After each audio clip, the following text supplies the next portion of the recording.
Yeah. I was waiting, and then they're like, "Oh, Trump's gonna speak." I was like, "Okay." It was like 2 o'clock here. I was like, "Okay, I'll stay up for a little bit longer." And he spoke, and sometimes his speeches are short and sweet and direct and pretty good. This one just kept going on and on. I'm like, "Okay, I'm done." I'm like, "We won. Time to go to bed."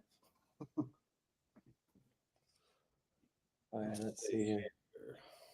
So Instagram we're live, Facebook we're live. Okay, let me post on Titanium real quick. Titanium.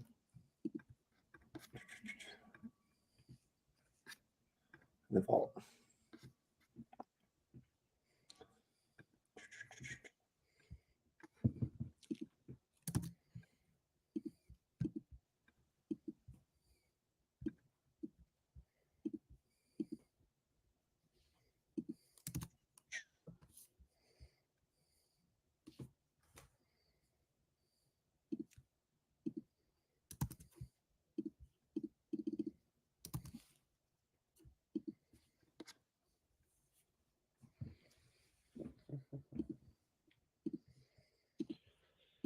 I'll get my million tabs pulled up real quick. Right? God, I got. Let me count. Let me just count them right now. I got 1, 2, 3, 4, 5, 6, 7, 8, 9, 10, 11, 12, 13, 14, 15, 16, 17 tabs. Oh I'm my only God. up to 3, 6. I'm only up to 9. Probably about 10 when I pull everything up.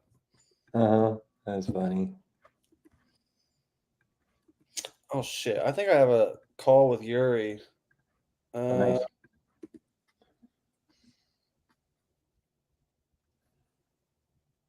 Yeah, in a half an hour, so I'll have to do that at some point, or whenever it gets here. But nice. Yeah, Danielle did a quick little video with me this morning, video call, and going over her speed to lead stuff because nice. That's like her shit. And it made a whole lot more sense to me. I was using it kind of, but there's so much more you can do than I feel like most people use. What's up, Kathy? Hey, what's up? Nothing. How's it going? Good. What? I'm just posting real quick. Okay. Hold on. Yeah, me. So there's StreamYard. So there's 2 deals. Let me just pull up one here. The like the cold call, like the Connie did. No. Okay. Okay, let's see opportunities. So we'll go with this one first. This one's in Florida. I'll put the property right here.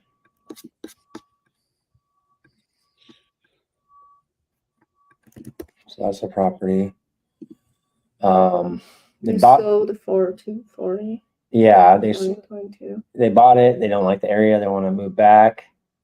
He said not much needed. You said it fixed from hurricane. What did hurricane damage it? Yeah, they paid out and stuff. So it's being fixed or not? Yeah, but I'm just looking at the numbers first. Pull the profit calculator. Put the profit calculator on this one. That's a sub too. If they owe $240K on loan. Yeah, so I have. Let me see ARV. I'll go to preview real quick.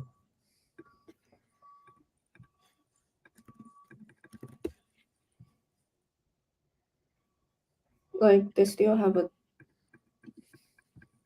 loan on it. Yeah, but he's willing to take 200. So I just need help to see if our numbers are right first. So I got the square footage in there. Okay, so that's good.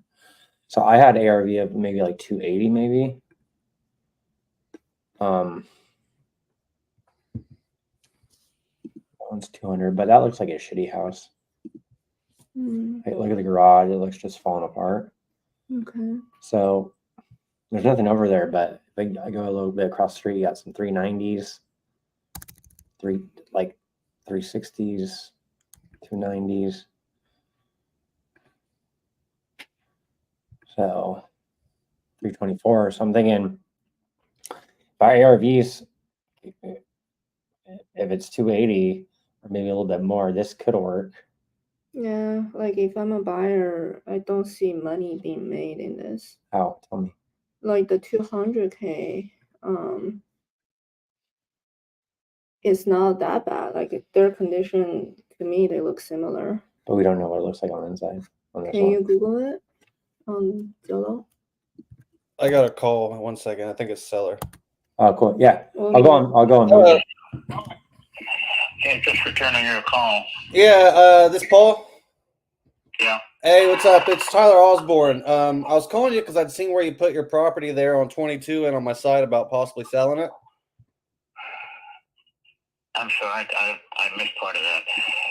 I'd seen where you'd put your property there that's on 22 in Panama on my property about possibly selling it. Yeah. Yeah, so, I mean, what were you looking to get for it?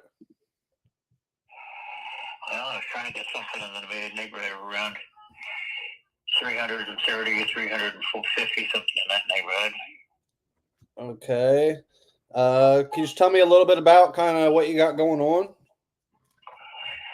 Well, I bought the house originally as a rental, and the Hurricane Michael incident back in 2018 kind of put the kibosh on a little bit of that, because when I bought it, it had a nice party house and a pool out behind it, and then it also had some one-bedroom apartments at the far end of the lot that would have made it so that if you rent the three one-bedroom apartments, you could make the mortgage payment on the whole property, and that's the way it was supposed to go. But unfortunately, Michael took the trees out of the front yard and also destroyed the swimming pool. The house itself was in fairly decent shape. The roof was redone in 2019 after the hurricane, and the hot water heater, 80-gallon electric type, was replaced about 3.5 years ago. And the two air conditioning units, one for the upstairs and one for the downstairs, were replaced about 2.5 years ago. There's nothing physically wrong with the house. It's just that it needs some spit and polish TLC type stuff in order to, make it either rentable or livable, depending on what you want to do with it. But it's, you're not talking about 20 or 30,000. You're talking about maybe 10 or 15. Okay, cool. So just so I'm following you here, there is no pool now. There is no other little apartments. It's just strictly the one home. This guy that was working for me that I thought was a decent guy turned out to be a total and complete crook. And he managed to split the property up, and he sold the apartment separately to a guy, and got a $40,000 deposit on it, which I never even saw. Oh, geez. When I finally found out what this guy was doing, and I confronted him with it and told him that I was planning on, either bringing charges or he better come up with some serious money very soon. He had a heart attack and died. And he really did die. I made sure of that because his parents didn't want the body, so I went ahead and had it cremated. And I've got a soldier's can over here that's still got him in there. That's a crazy story. That's that's nuts. So, okay, so well, is it a 3-bed, 4-bath? No, it's 3.5 bath, 3-bed at the moment. But I redesigned the upstairs of it to the point where it could become a 4-bedroom if I really wanted it that way. And it'd be about $1,500, $2,000 worth of materials and about 2 or 3 days worth of work to make it happen. And it looks like it's probably about what, 2,800 square foot? Roughly, yeah. Remember, it's a 2-story house with a relatively steep roof, so the upstairs floors and the other floor area is not equal to the downstairs. It's smaller. Okay. Now, are you living in this one, or is it vacant, or? No, yeah, I haven't lived in it. I had some squatters in it that I finally got rid of about a month and a half ago or so. And I've been in the process of trying to get it cleaned up and ready to either sell it or I'd rather sell it. Yeah. I've been in the rental business since 1973, and I'm quite worn out. I'm sick and tired of listening to the new generation's idea of what honor and integrity are, and I just like to go ahead and spend the last 6 or 8 or 10 years of my life with my wife rather than, sitting there and taking this bullshit from tenants. Yeah, I totally get it. You've put in the work. You're ready to just get out now. I totally get it. My grandpa's been the same way. He's getting rid of some now. He's got some rentals around here. Well, my next birthday is 82, so. Oh, nice. Yeah, getting up there. So what do you think? Because this one's kind of hard, honestly, to comp right here. What do you think? Say I fix this one up all nice now, and I mean, it don't have the apartments back there, so it's kind of hard for me to get my exact numbers. What do you think if I fix it up all nice that it would be worth? Well, I seen a barbershop, and one of the guys at this barbershop is a pretty experienced real estate guy, and he seemed to think that because the thing was properly, straightened out and a little bit of landscaping done to it, you probably looked at the neighborhood around 410. That's what I was kind of around 390, so I was just wanting to check. Yeah. Okay, let me see here. And don't get me wrong, I'm not trying to be an asshole about it, but I also owned a car dealership, and so I realized one of the things about stuff like this is that you have to put your first price on the table, and you don't go up. You can't. You have to either stay there or go down. So 350 is where I want to start. You tell me where you want to finish. Yeah. If you insult me, I'm not going to yell at you. I'm just not going to say no, thank you. Yeah. If you give me a number I can live with, then we'll shake hands, have a beer, and sign some papers and write some check. Yeah, so let me see here. I'm not sure if I would just flip this one or rent it. I mean, because you're saying it really don't need a whole lot of work, right?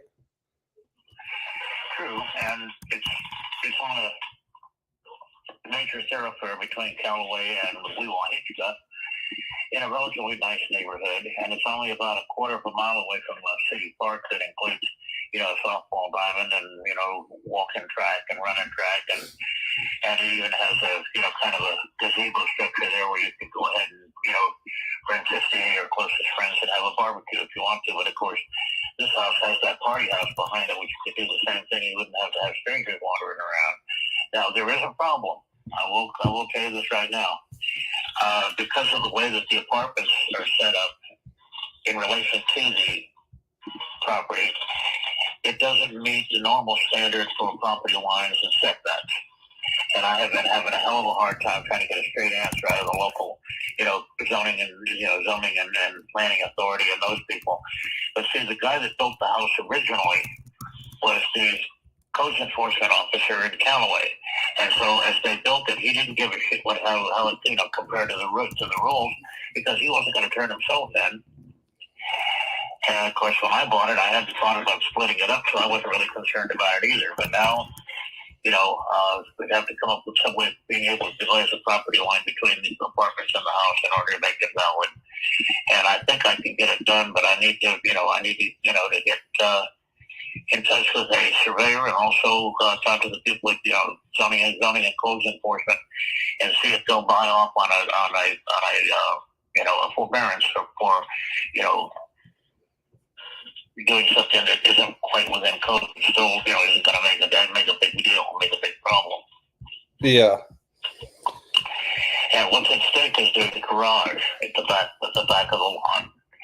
And because of the way that the properties come together, if you draw a straight line from the east boundary to the west boundary, between that apartment and the house, you wind up with that line going right through the middle of the garage, which means you're going to be able to get somebody to buy off on offsetting the property line either slightly to the south or slightly to the north. If you put it to the north, then you basically give away the garage. If you go to the south, you keep the garage, but you make the area around the apartments kind of weird. Or number 3, you could go ahead and just demo the garage and run the property line straight across. And it's not that impressive a garage to start with. I just kind of wonder why Jerry Pipus felt obligated to leave this sort of a should we say time bomb for somebody. But to be perfectly honest with you, the house used to have a 2-car garage at the west end of it, and that garage was sealed off. The doors were sealed off, and it was turned into a double sized living room. So the house itself has a really big living room. It has a dining room with a fireplace in it, and it has a sort of a kitchen area with the dining area, like we're doing breakfast and that kind of stuff. So the downstairs is kind of interesting and unusual, but it could be almost spectacular if you really set your mind to it. And the nice thing about it too is the master bedroom is downstairs. The master bedroom is off the stairway that goes up to the upstairs, and it has one of those jacuzzis big enough for you and your best friend to wobble around in addition to a nice big walk-in closet and a shower that's sort of the equivalent of these ones that they're selling out on the on the internet for and on the TV, the one day trend, model upgrade, and a fairly decent sized toilet structure even. So one of the reasons I bought it is if I ever moved into it, I wouldn't want to have to climb stairs in order to get to the master bedroom. And in this house, you don't have to. Yeah. I mean, the only thing here that I'm seeing that kind of throws me off a little is just how, like, all them brand new houses, they were selling for even like $340, $360. They are a little smaller. They're just over 2,000. But like this one, it's a 5.4, 2,100. It sold for $370. So maybe, I don't know if it'd be quite 400. Let me see. I mean, just my quick little. This one has a fairly decent sized lot, and unfortunately, Michael took out the front landscaping. But if you put two decent sized trees in the front and a little bit of like bush flower landscaping, the front of the house can look really nice. Yeah, I like that it's on the corner right there. Let's see. I mean, with me, I'm going to be around for a cash offer, probably like the mid twos.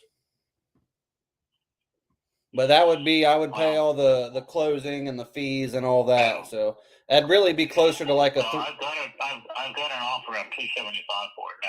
So. Yeah, cash. Yeah, buy as is. Amazingly enough, it's the guy that bought the apartments. Okay. Yeah, I mean,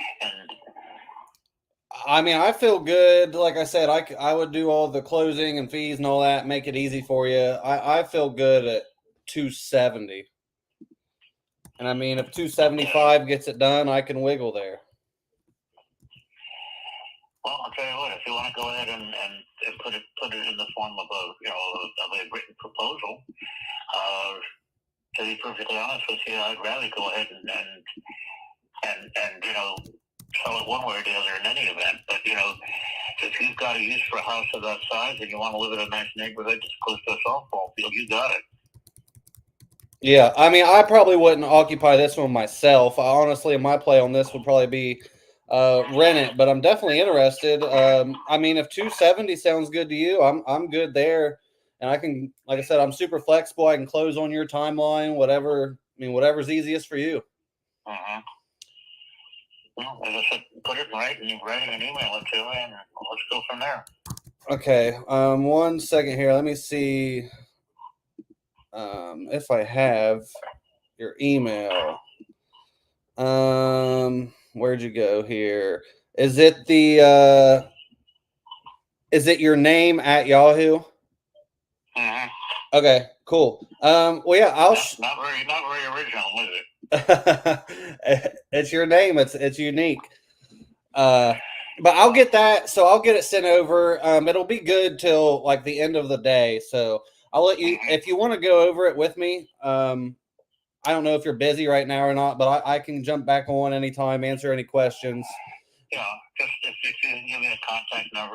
Yep, this is my number here. Like I said, I'll shoot it over. It'll be good till the end of the day. If I don't hear back, I'll give you a call back later. But this is my cell phone, so you can go ahead and save it. Yeah, because I do have a little engagement this evening that I promised my wife. So I'm not sure how the timing will work, but it's possible that I may end up getting pushed into a corner because she's, Well, let's put it this way. This is something that I need to do to make sure that she realizes that she's important to me too.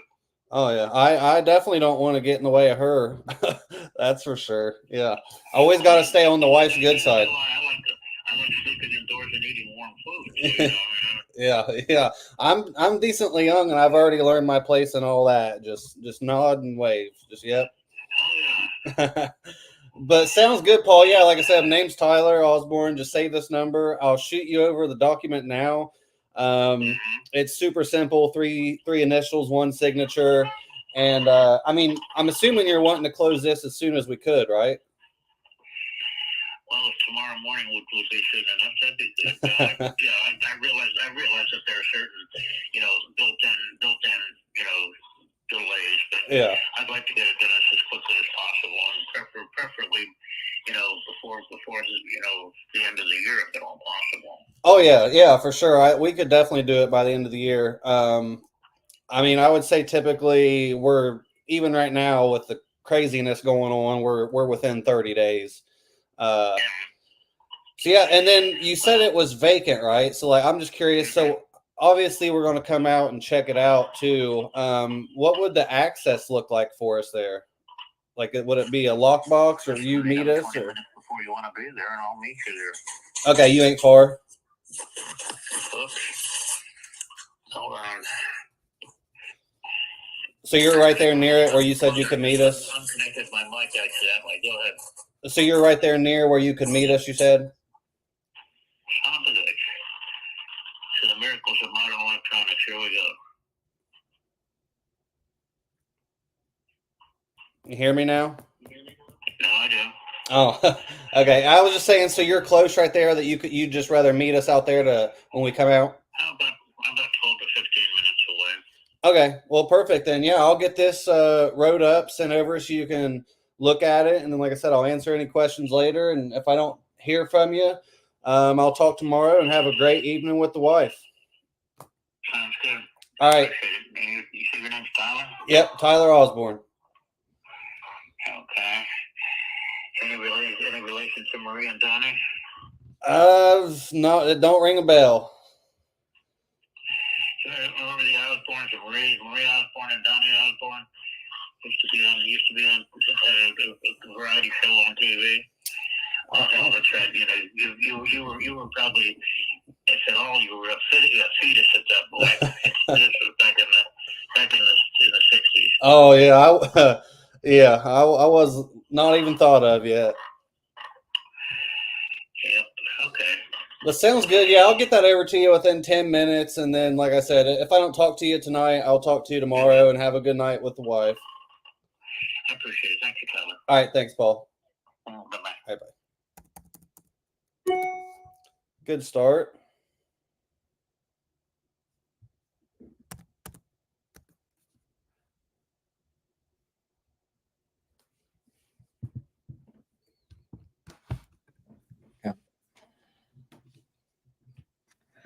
Can you search Willowwick, Ohio? Like, is it near Columbus? Like, where is it?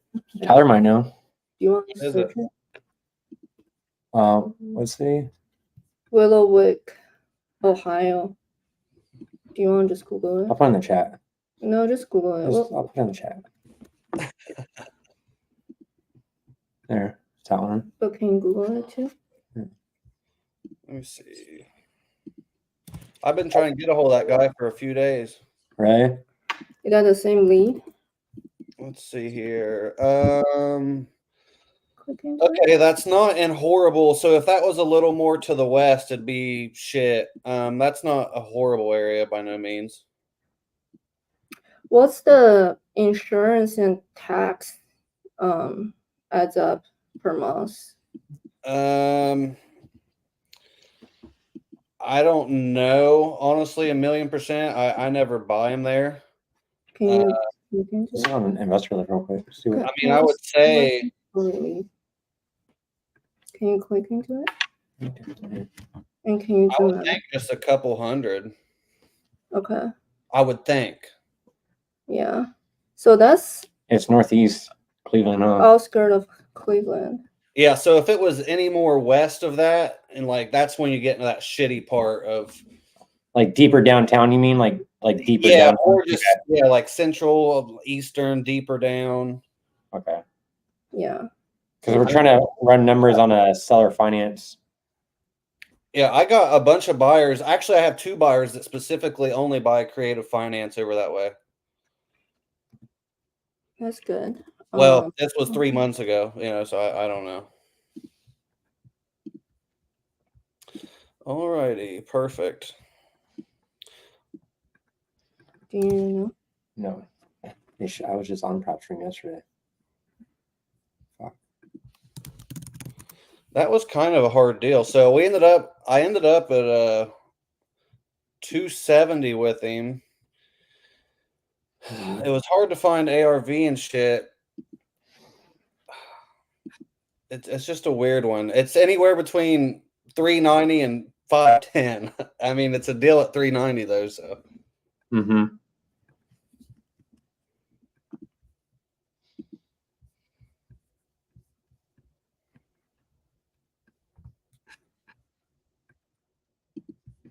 What are you looking for?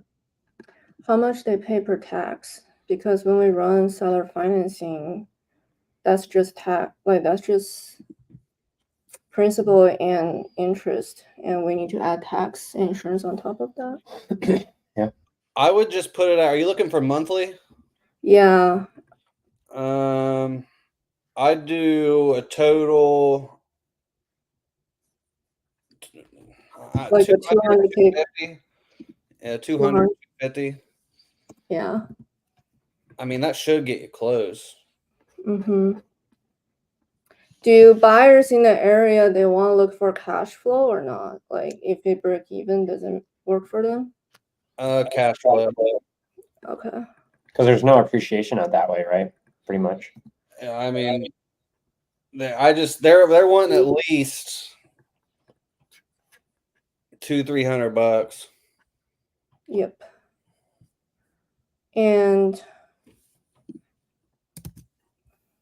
I think this one, 11K down, 0% interest, because that adds up to 800 monthly payment. And the rents are like, The rent is at 1150. You said 0% interest? Yeah, because it's renting out right now for 1150. He said if we kick the tenants out next year, like this can be rented for 2000, but I just don't see it. yeah, and they're Like I don't see this being rented for 2000. And the comp, I think the maximum, like maybe 13, 14. Yeah.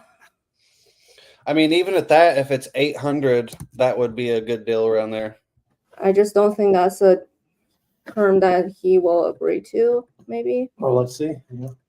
If I not, think because we can say we're giving him a 225K purchase price, and that's already have some interest baked into it. And another way is to say maybe we do like a 5-year balloon so he can get all his money out faster.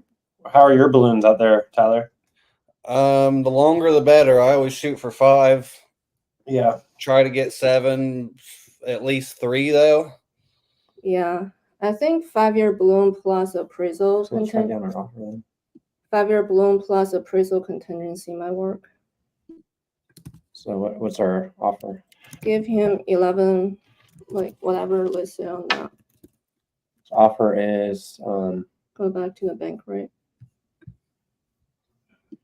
Holy shit. This legal description's 8,000 characters long. oh my god. So this down? Yep.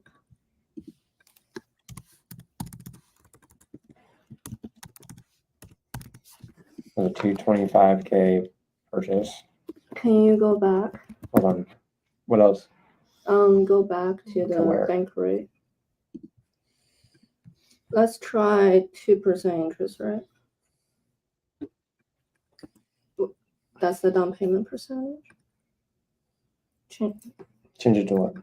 5. That's the down payment Okay. That's percentage. wrong button. Yeah. Interest rate is 2. Why?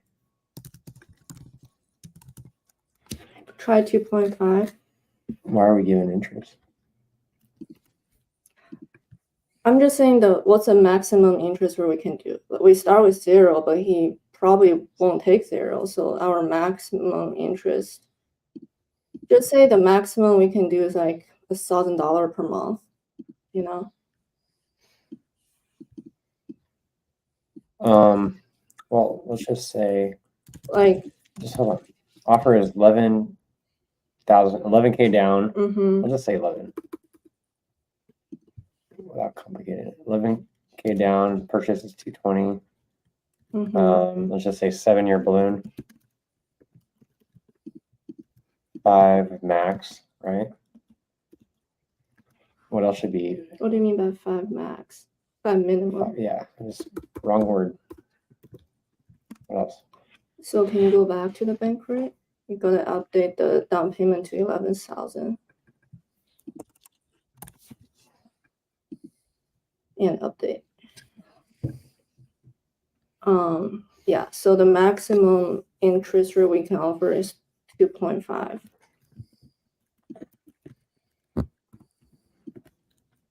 Should I call him? No, because our starting point is 0% interest rate. I understand that. Should we call him? So can you write down like the 0% interest rate and what's the monthly payment for 0% interest rate? Okay.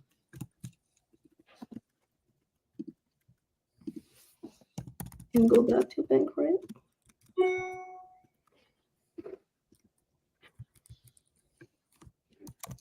%, interest rate. Update. So that's 800. So if we do 0% interest rate, the monthly payment is 800.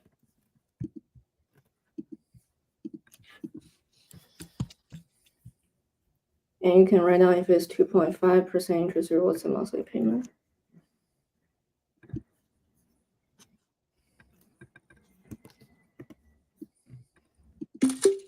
Yeah. Just do $1,000, make it easier.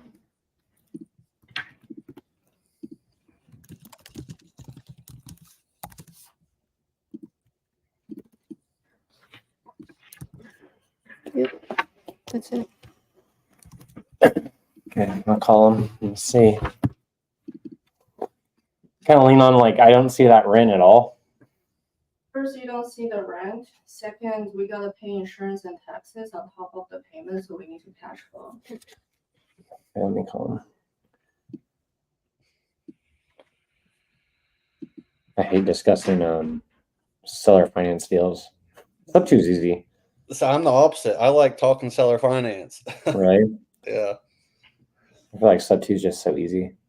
Well, seller finance is easy because you just create it yourself. Yeah, I mean, I guess doing the numbers on the fly, but I said the difficult is seller financing. They always want more money. You know, it's just hard.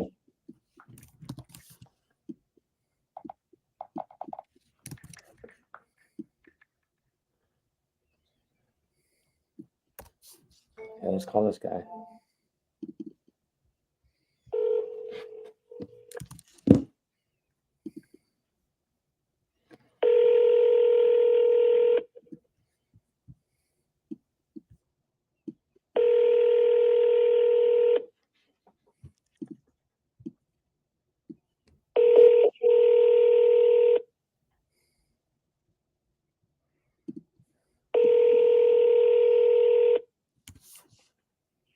You've reached Mike Bale of Platinum Real Estate. Feel free to leave me a message or send me a text message, and I will get back to you as quick as I can. Hey, Mike, it's Brandon Clark. Was just calling you to talk about that possible seller finance offer. Just wanted to get you on the phone to see, what we could work out with. I'll shoot you a text, but give me a call back, 760-823-8311. Thanks.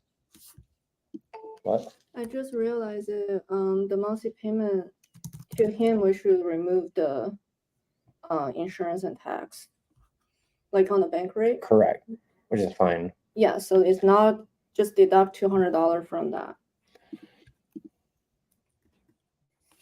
So minus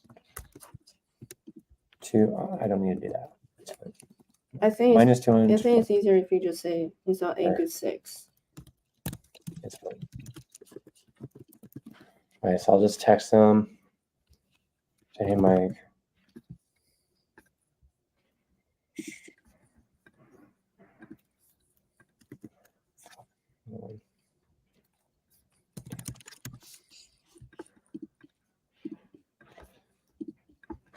Say, hey, Michael, just called, ran some numbers to come up to your purchase price.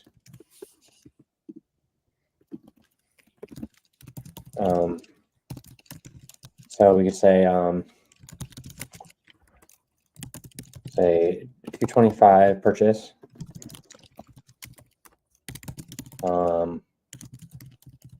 Buy as is. What do you say? 11K down.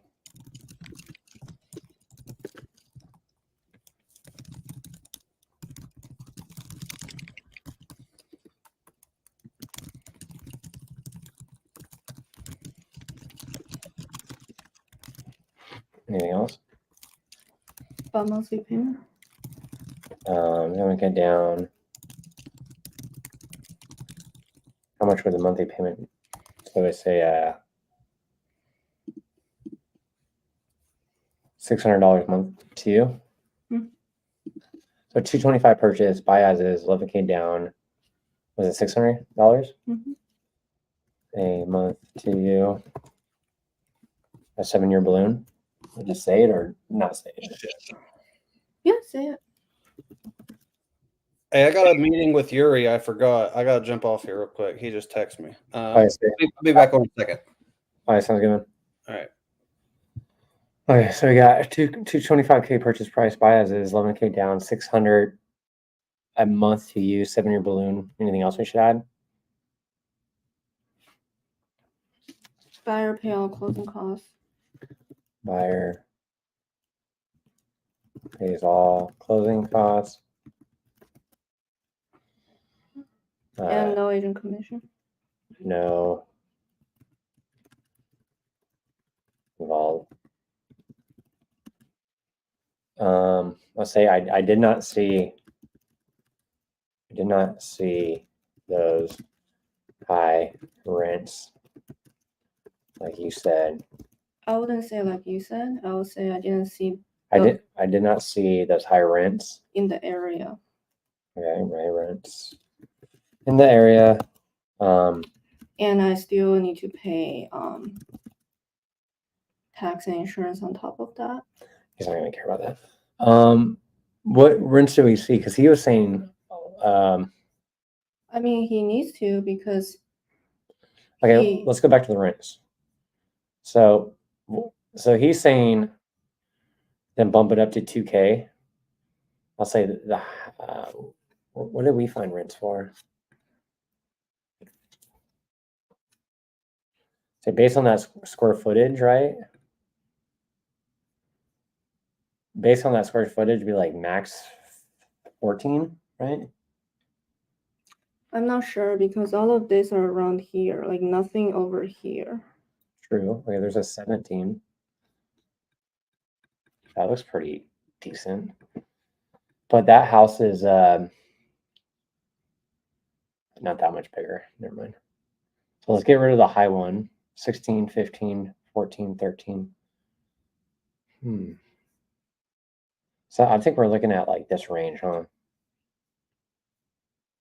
Can you go to affordablehousing.com? All right, affordable housing. Don't leave that page, sorry. Affordable housing. Specific area or just No, affordablehousing.com. okay. Do the zip code. So yeah, No, do the Willowwick, Ohio, and that. Because here you see San Diego, California. let's do that. Let's see what it says. Give me a second. that right? Yep. Why isn't there any? Wait. I just gotta wait for it to load. Okay. Can you zoom in? To where? Like point. Willowwick, where are we at? Let me just search a little bit closer in. Maybe I'll zoom in a little bit. Can you zoom in? Current. Just zoom in. Zoom in more. Okay, where are we at? So we're by the freeway up there. Shit.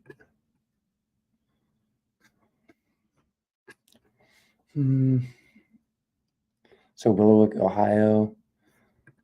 Where are they at? So it's by the 283 and 288th. That's a 283. Do you find it? Yeah, can you zoom out this I am zooming out. more? And can you zoom out this more? Where's Cleveland? So we're up on that. Oh, we're right here. Yep. Right here. East Lake. And let's let it load. Oh, Caesar. What up, buddy? Hey, is this it's windy out? How's the reception? Can you guys hear me or? Reception is good. I just hear a little bit of the wind. Maybe adjust your settings for background noise. Let me see. Sound. Oh, I can do that. It says reduce mic background noise. I think you could have that option on yours. Okay, cool. I don't know if it helps, but I saw it in there. Yeah. See anything on their end? Zoom out. Okay. Zoom out more. No, right here. That's a 5-bedroom. Can you do a 3-bedroom? Is that our 3-bedroom? Ours is I think it's a 3. 3.1.5. Yeah. So I could go beds. 3.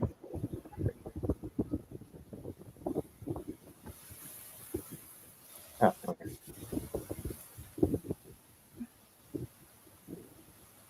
$11, $12, $15. Yeah.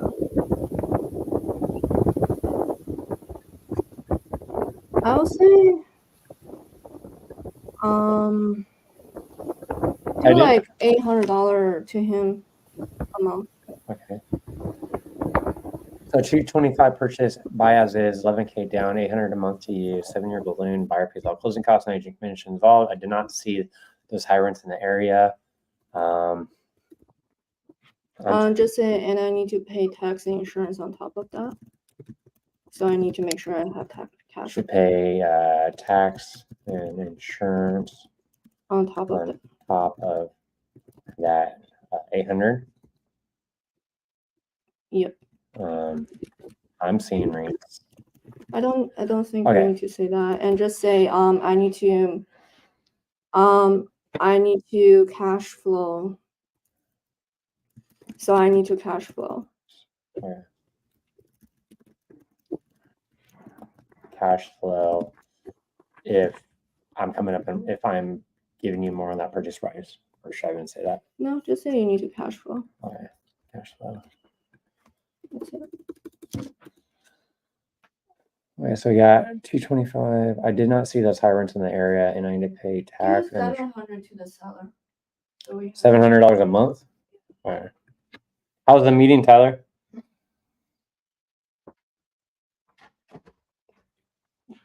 You're on mute. I don't know if you know that. Sorry, I'm bad at that. Yeah. Not bad quick. He had his kid with him, so he had to run. But yeah, I just had to get some balances moved around and then update my fixed price. So I need to do my counties and redo it. Because right now they're just Ohio. So I need to have my assistant ChatGPT help see what counties I need. So did he tell you, like, if you do this, you could get the price at this? I was already set up, and I said, so I'll be set at that price if I do this, and he's like, yeah. So What price is it? Similar to mine, or a little bit more, a little bit less, or what's yours? 100? yeah, about 100, yeah, or yes, 100. Mine's like 120. But you're not adding a shit ton of counties like me, right? You're adding just a little bit more than what you have. I'm going to delete like 30 or so and add like 30 or so. How many total will you have? Because I think I have about 250 total to get that lower price. So I was curious with you, how many did you have to niche down to? 100. That's not that bad. 100 counties, 120, like that's good, I think. Yeah, I mean it's just as good as anywhere else, if not better.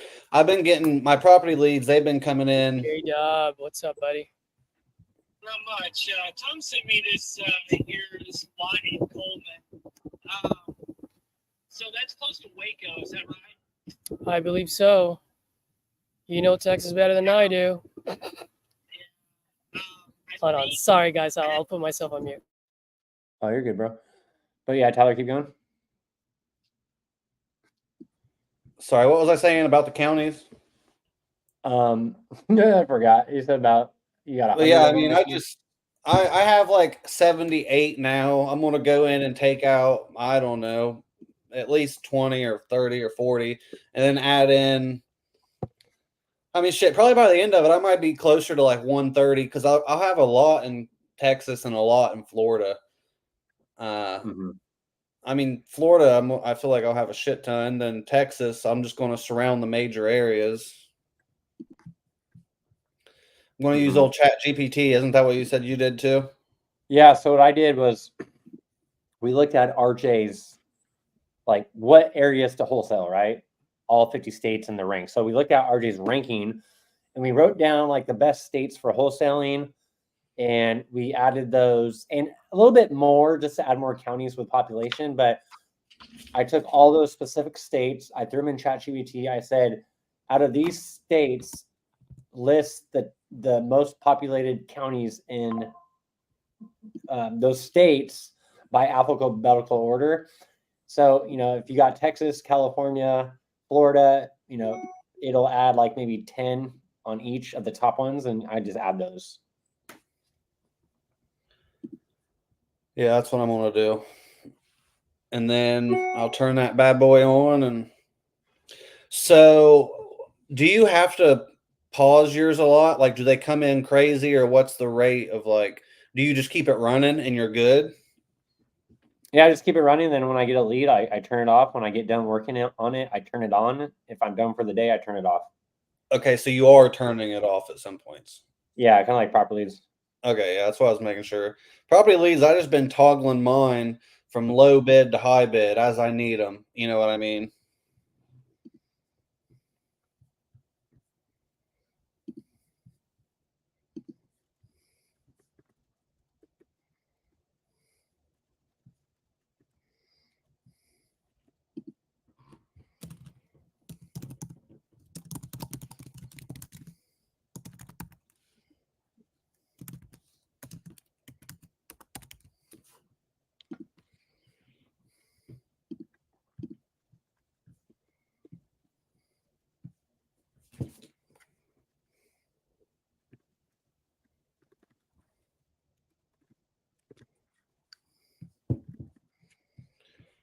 Okay.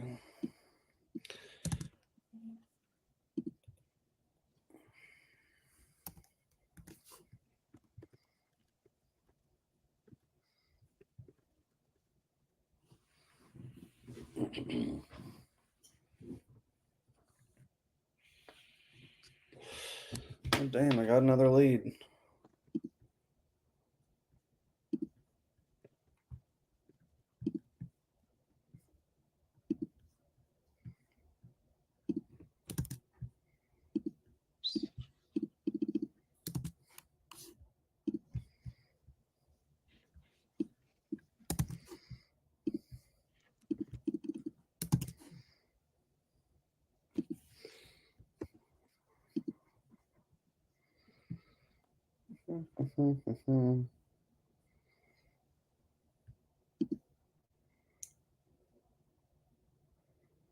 1422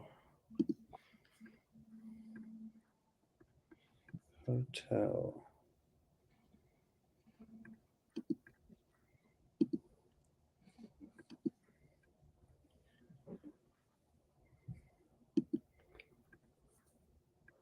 Looks like this is a shitty motel. Came through. A lead? Yeah.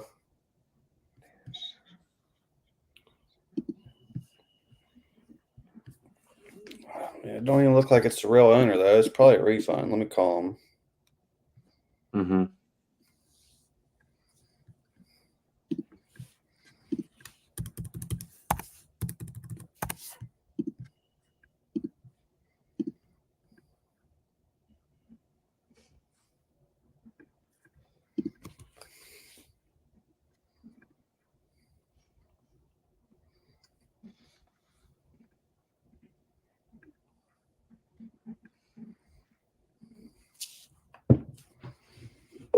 Like, there ain't anywhere to comp this. I'm just going to have to. I don't think it's even the owner though. So.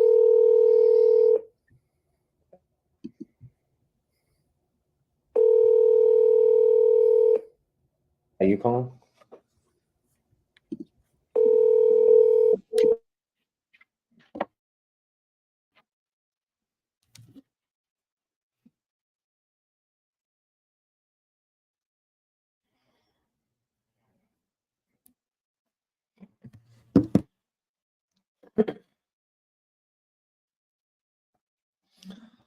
So I sent that seller finance offer to that guy, and he says, I'm an agent, so I have to list it per my brokerage. That makes no fucking sense. Like, just because you're an agent, you could sell off market, I believe. Like, what kind of dumb rule is that? I could be wrong, though. It says, I'm an agent, so I have to list it per my brokerage. Current mortgage is 780 and second mortgage is 300, so that won't work. It's all good. I'm not in a rush. Check back in a year. I said, dang, that sucks with those realtor rules. What if I just took over that mortgage and gave you some money down? How much is the balance? But yeah, like, being an agent, you have to list it per your brokerage. Like, that makes no sense. Like, if I sold a property, I would not tell my brokerage. Like, who cares? Fucking real estate agents have so many rules. So lame. But I'm not an agent anymore. Dumb.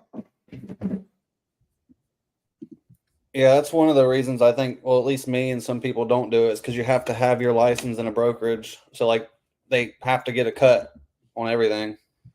I know. No, I agree with that. But, like, you're selling your own property. Oh, if you sell your own? Yeah, so I sent him a seller finally said, hey, Michael, just called, ran some numbers to come up to that your purchase price. I said 225K purchase, buy as is, 11K down, blah, blah, blah, blah, right? Says, I'm an agent, so I have to list it per my brokerage. I'm like thinking in my head, I'm like, why? Like, that makes no sense. Yeah. Maybe someone in the chat could elaborate on that, but like, just because I have my real estate license, it's not active, and it hasn't been for a long time, but if my license is active and I want to sell my own house, like, why can't I just transfer the deed through title without? It makes no sense. I don't get it. Caesar, do you know anything about that? I didn't hear. What was it? So I sent a seller finance deal to a agent because he's selling his own house. So I said, cash won't work. Maybe we could get creative. And he said, okay, send me your offer. And I sent them a seller finance offer. And he says, I'm an agent, so I have to list it per my brokerage. What? Yeah, I'm thinking, like, no. Like, how? No, you don't. Yeah. Is it his house or is he selling it? It's his house. And he's selling it. Yeah. That's weird. And why do... I definitely wouldn't. That shit was loud outside.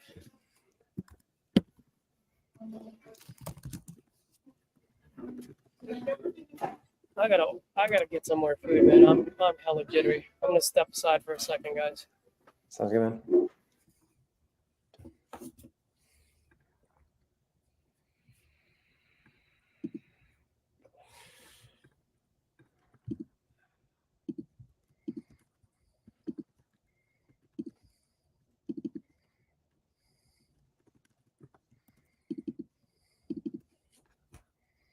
Okay, it said, and why do you have to tell your broker to sell your own house off market? Seems dumb, but I don't know all the rules. Have on. That's me. If it comes to the realtor and legalities and stuff, I don't know. No, it's a fucking joke. So on this guy, I'm just gonna put him in a 30-day follow-up until he texts me back begging me to buy his house.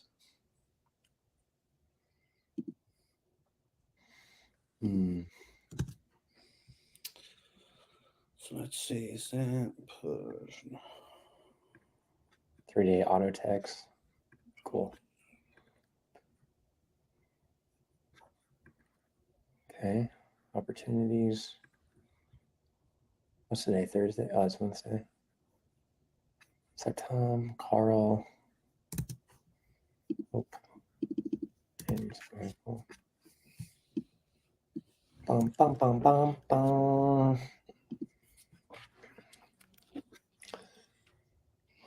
Let's see here. It's called James.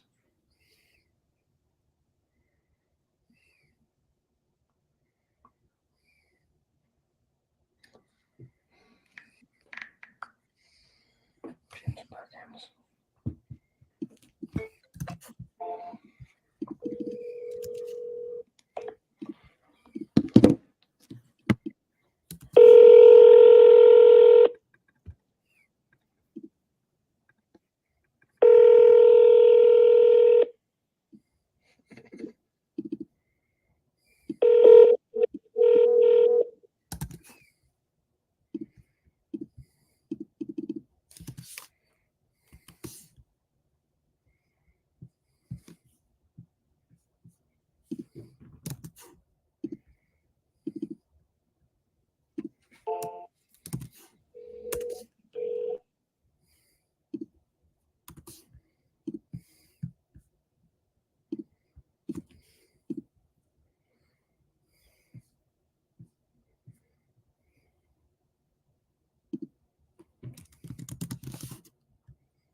Jamal, why would he pay commission on his own house to the broker? Yeah, it makes no fucking sense. I don't know.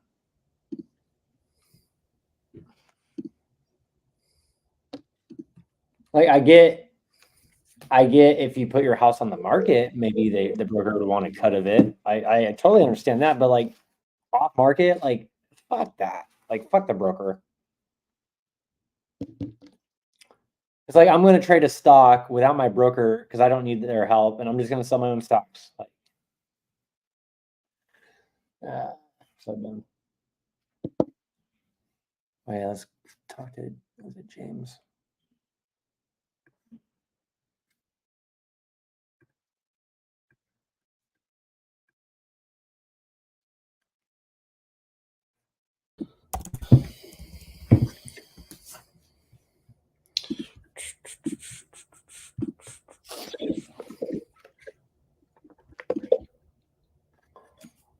Okay, yeah.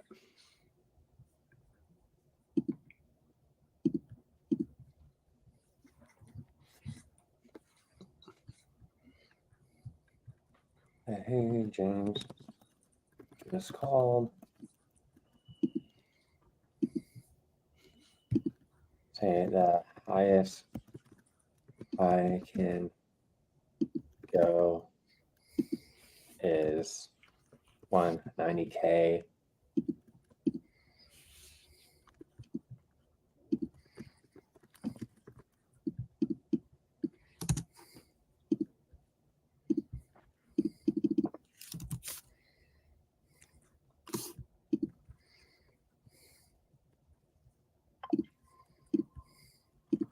When that agent just called, the highest I can go is 190 and buy as is. Send.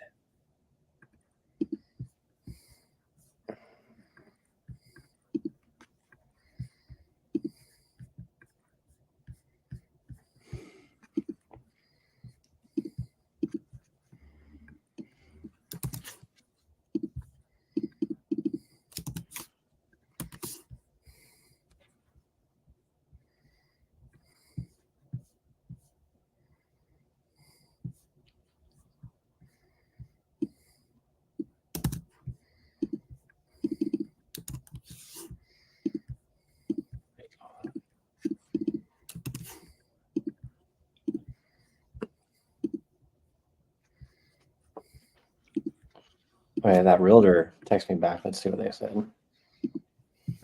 Say I have an agreement with my broker because I own a team of 5 agents. Any property transfer has to go through them. I have the ability to adjust commissions to minimum levels, but it does have to be on MLS for 24 hours. All that is easy. I owe $150K on the house.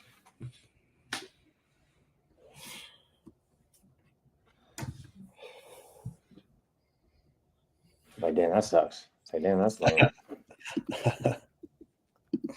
Damn, that's lame. It's lame.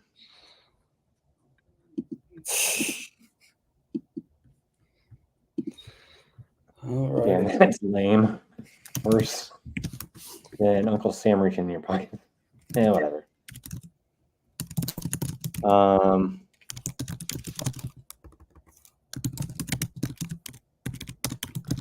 Yeah, that's lame. So are you open to just doing a sub two?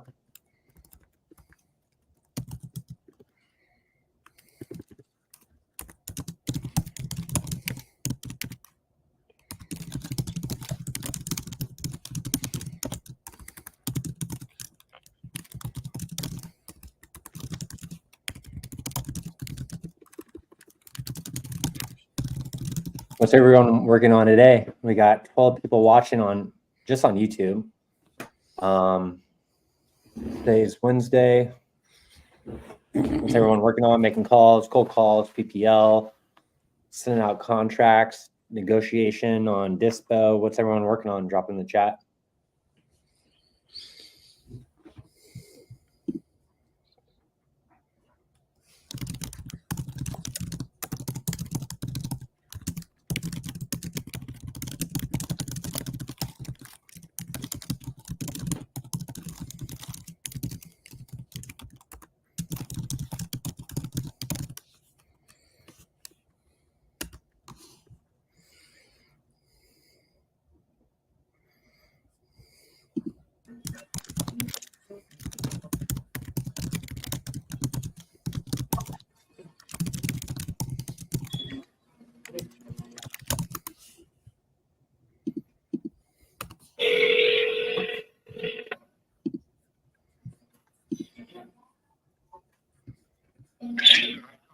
Hey, John, long time no talk. How's everything going, buddy? Did you get, I think I sent you something yesterday? I just saw it. I think you might have sent it to me earlier this morning or something. Hold on. You sent me the pictures for the Helen Drive property. For Helen Street, right? Yeah, perfect. Okay, let me double check on that. So yeah, I got it. So cool. So it's vacant now. How much were you looking to get for that property again, John?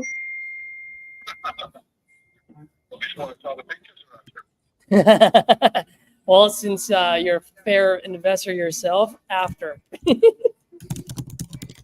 I know. Yeah, it needs a little bit of love, that's for sure. I don't know.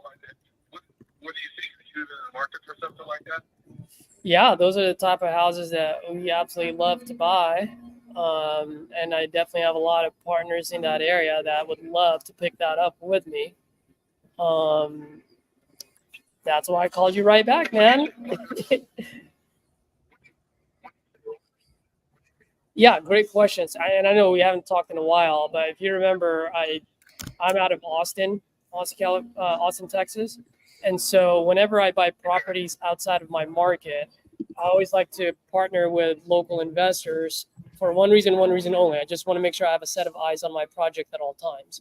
It's just a great way for me to protect my investments. You know what I mean? Like with the pictures that you sent me, this is pretty much a full rehab. And I just want to make sure that I have someone that can drive down there within 15 minutes and make sure my guys are working. You know what I mean? So yeah. So whenever I buy properties outside my market, I partner with local investors. Okay. Well, I mean, I'm getting offers that are, anywhere from they're the low 80s on that now. Mm-hmm. Yeah, I mean, what? That's after they want So, that's where we're at. I'm not sure if that's ballpark or no. Yeah. Well, let me ask you this, because let me double check. What's the square footage on this again?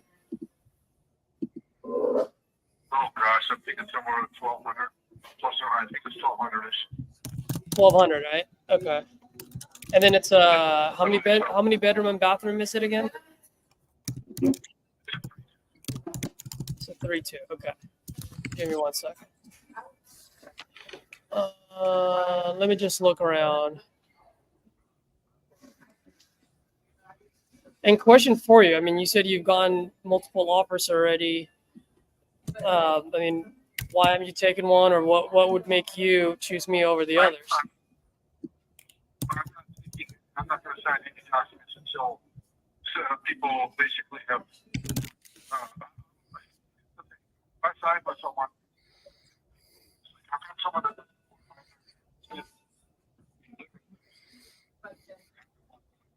Uh-huh. Mm-hmm. That's the thing. I don't sign a document, and then you just have to go and hire somebody to come over there and look at it. So we're waiting for all that stuff. So each time I do it, I've got a 5 or 7 day contingency. And if something comes up, and I don't know. I honestly don't know what he's going to play. I don't know.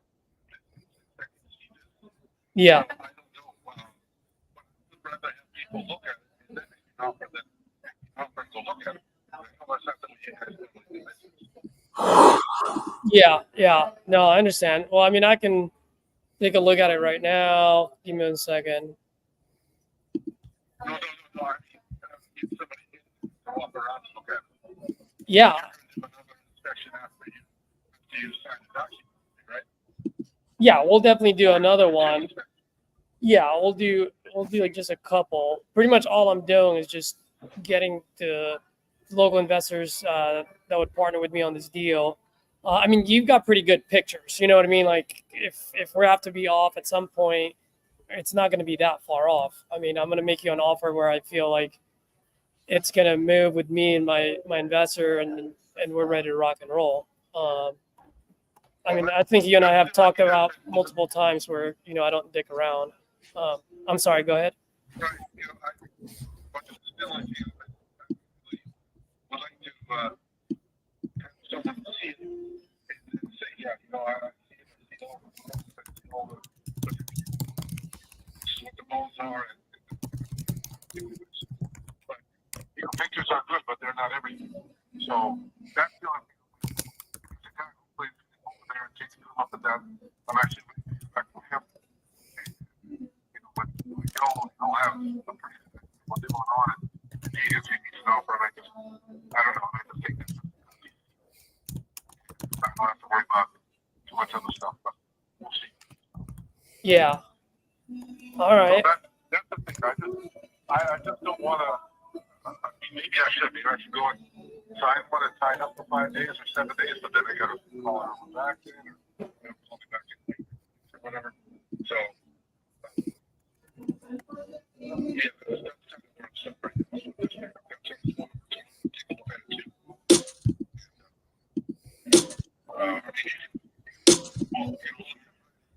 Couple days that I can hopefully go. But you can tell me what I have it. Yeah, I mean, I can definitely. Just give me 1 second. I'm just looking at something real fast. I'm sorry, go ahead. There's a lockbox. There's a lockbox on it. There is. Got it. Okay.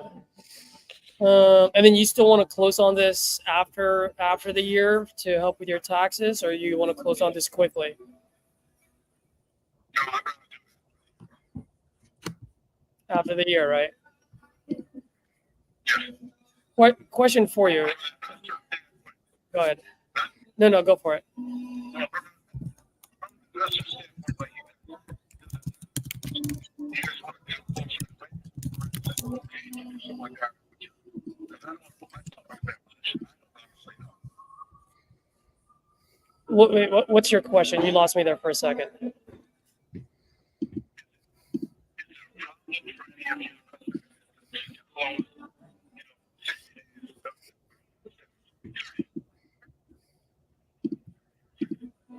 No, doesn't matter. I mean, I'd rather close on it quicker. But I also understand your situation. That's why that was my first question. You know what I mean? I'd be more than happy to help you out. If I can help you out and I can get a pretty good deal out of it, then that's a win-win situation. You know what I mean? Yeah. So I just don't want to not receive the money in 2024. Yeah, we can do that. I mean, we can do, yeah, we can either close on January 1st or we can do kind of like seller finance where you hold the note and then we just pay you all out on January 1st. Either way, we can make it happen where it doesn't hit you for 2024. Yeah, that's my concern. You know what I mean? Yeah, you know, I'll be on. I can look at the figures and see what you guys come up with.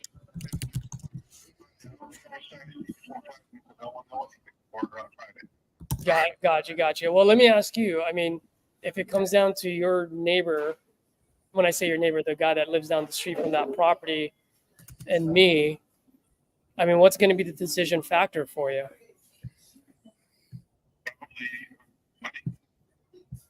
Okay. I mean, what's a magic number for you today for you to go with me instead of anyone else?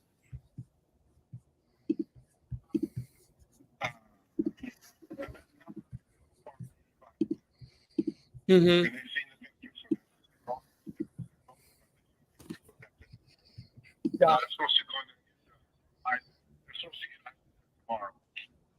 Got it.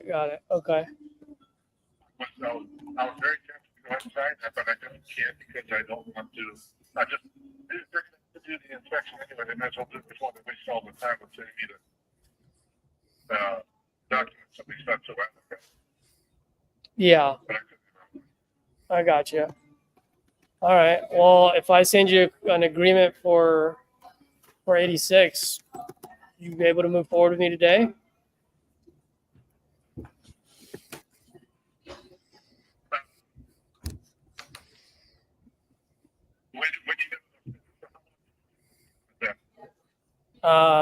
Just a quick 14 days.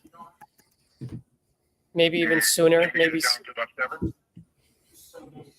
Yeah, I wouldn't more than 7 because that just locks me up and then I'm spinning my wheels and waiting for stuff to happen. Okay. Why don't we do this? What's today? Today is the 6th. Can you give me a contingency till Thursday of next week? So there's just one extra day.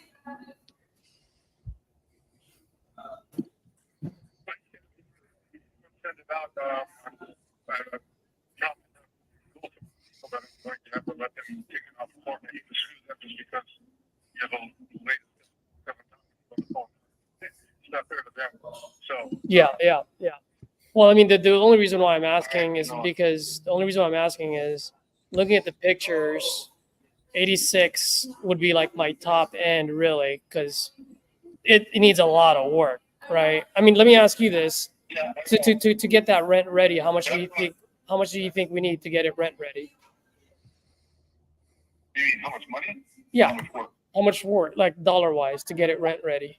I don't know. I mean, you can see that it's going to have some of those things that I thought. It's just, what I didn't foresee was the ceiling, and Yep. That stuff falling down. So that's going to be more drywall work for you guys. I knew it was going to be the kitchen. I don't think it's that big, but I knew it would be in the kitchen. It's going to be floor. It's going to be the drywall work that I was anticipating. Yeah. And it's going to need a real ring to clean. Dumpster over there. So we start talking stuff like this. The stuff I didn't anticipate was all the drywall work that's going to be coming.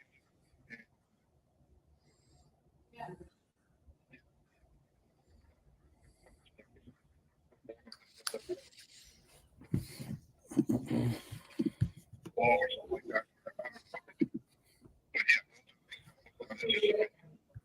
Yeah. No, exactly. The last time we spoke, you did not expect that. It looked like such a pigsty.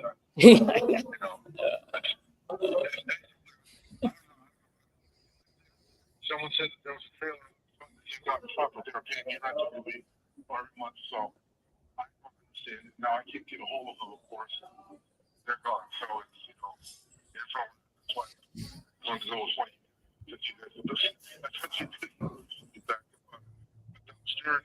haul and trap out. Yeah, yeah. Like I said, I mean, if you're ready to move forward, I can do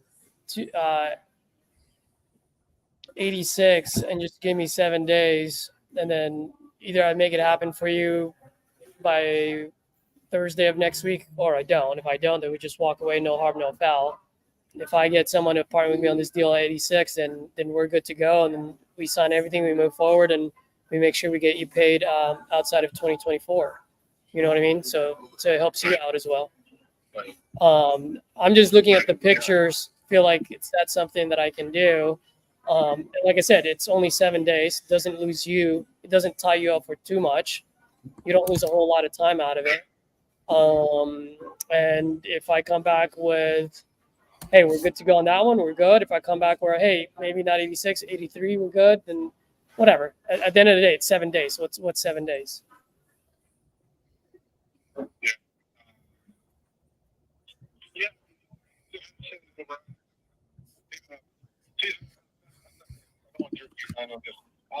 I'll write this down. Please call me on Thursday again. I don't want to jerk you around. I've got so many people I've spoken to that make commitments in one way or another 12, and then I would let them have another shot, or that they could look at it, and I don't want to say, you can look at it, and then I sign it off. Yeah.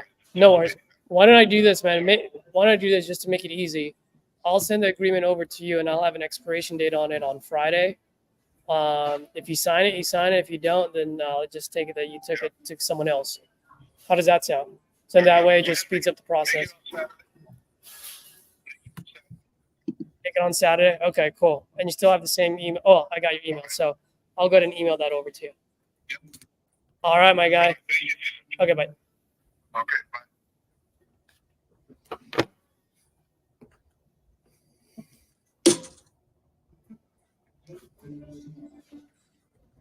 He's a tough little cookie. What's up? So he's a tough little cookie. He was cutting out on my end, but I could hear him most of it. Yeah, he's actually, dude, he's pretty smart.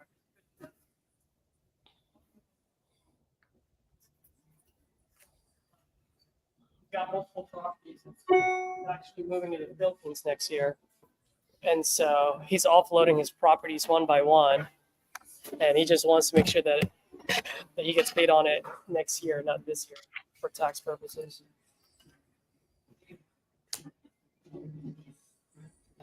But I can sell it on a seller finance with no down payment to him, and pretty much buyer just pays the assignment fee, and then they pay the rest in January. You know what I mean? Mm-hmm. So let's see. Which will actually be great because that will give the end buyer time to fix it between now and January. Put it on the market and probably just pay the guy out. You know what I mean? Yeah. Yeah, if they can get it fixed up quick. Yeah.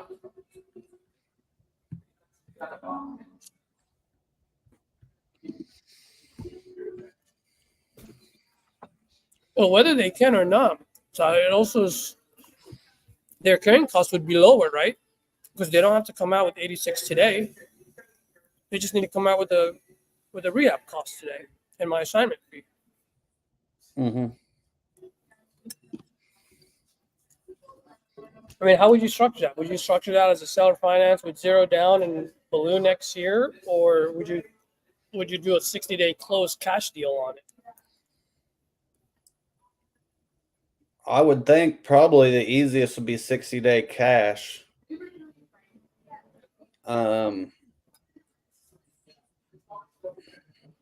question there, though, is what guarantee do I have that the buyer doesn't pull out in January? Yeah. It's high AMD. Plus, if you're the buyer, would you rather buy it in January and start working on it in January, or would you rather buy it now, start working on it I mean, the outcome's still the same. You still pay in January, but at least now you have option to fix it today instead of waiting till January. Well, that's what I was wondering. Maybe if you say you did it just like a normal one, but put in there, I don't know if it's allowed or what. I'm sure anything is, but like a contingency where, once this is signed, like almost like a novation, he has rights to go in and start fixing it and stuff. It's just not due till this date. But then that wouldn't really work either, because then what if the seller backed out and he just fixed the property? Yeah.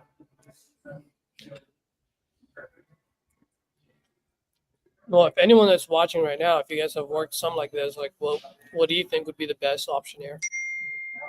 Yeah, I mean, I think the seller financing thing ain't bad. It's just weird to me saying that because it's only 2 months away. You know what I mean? You know who does a lot of that is Todd.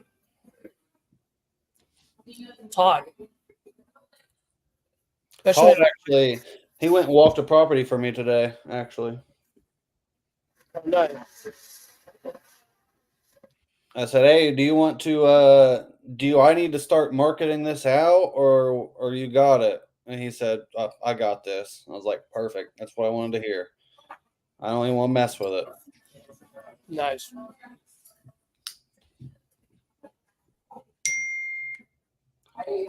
I'd rather do double deals and half the work than get 100% of all of them. Yep.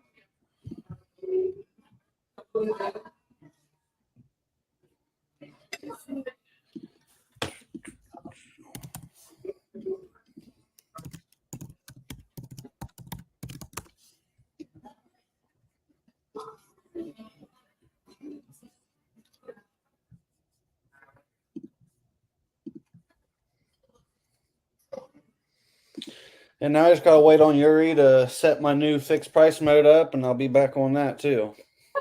Nice. What's your main thing? Coupon Club? Is that your main lead? Yep. You don't do anything else? Nope. Well, that's sweet then. That speaks volumes to it because everybody else bitches a lot about it. So, Dude, it just comes down to, I think you were on the call when Looney came on yesterday, or when Brandon called Looney. oh I yeah, just look at it as farming it, dude. yeah. Just look at it as all right. They've already went through all the bullshit with all the shitty people, and now I'm here to play Captain Save-A-Ho. That, and I'm betting that whatever contract they have under is not going to move. Yeah. That's what I'm betting on. So you've almost kind of got like, well, I've been under contract 3 times for 50,000. Well, now you need to know it needs to be lower than that. Yeah. You just have to make sure. Well, I mean, yeah. As long as no one good comes along the way, you're almost just scooping them up. Yeah. And I'm thinking, I don't know the exact KPIs, but I'm thinking 7 out of 10 of those are going to come back. The other 3 are actually going to get bought by real end buyers who's got their own crew that can pay at that high price. Yeah. You know what I mean? Like, the majority of people, when you hear that they're under contract, the majority of them are with wholesalers, not with end buyers. Yeah. So I'm just playing the numbers game. I'm just betting the fact that Everyone sucks. wholesalers wrote it up for too much.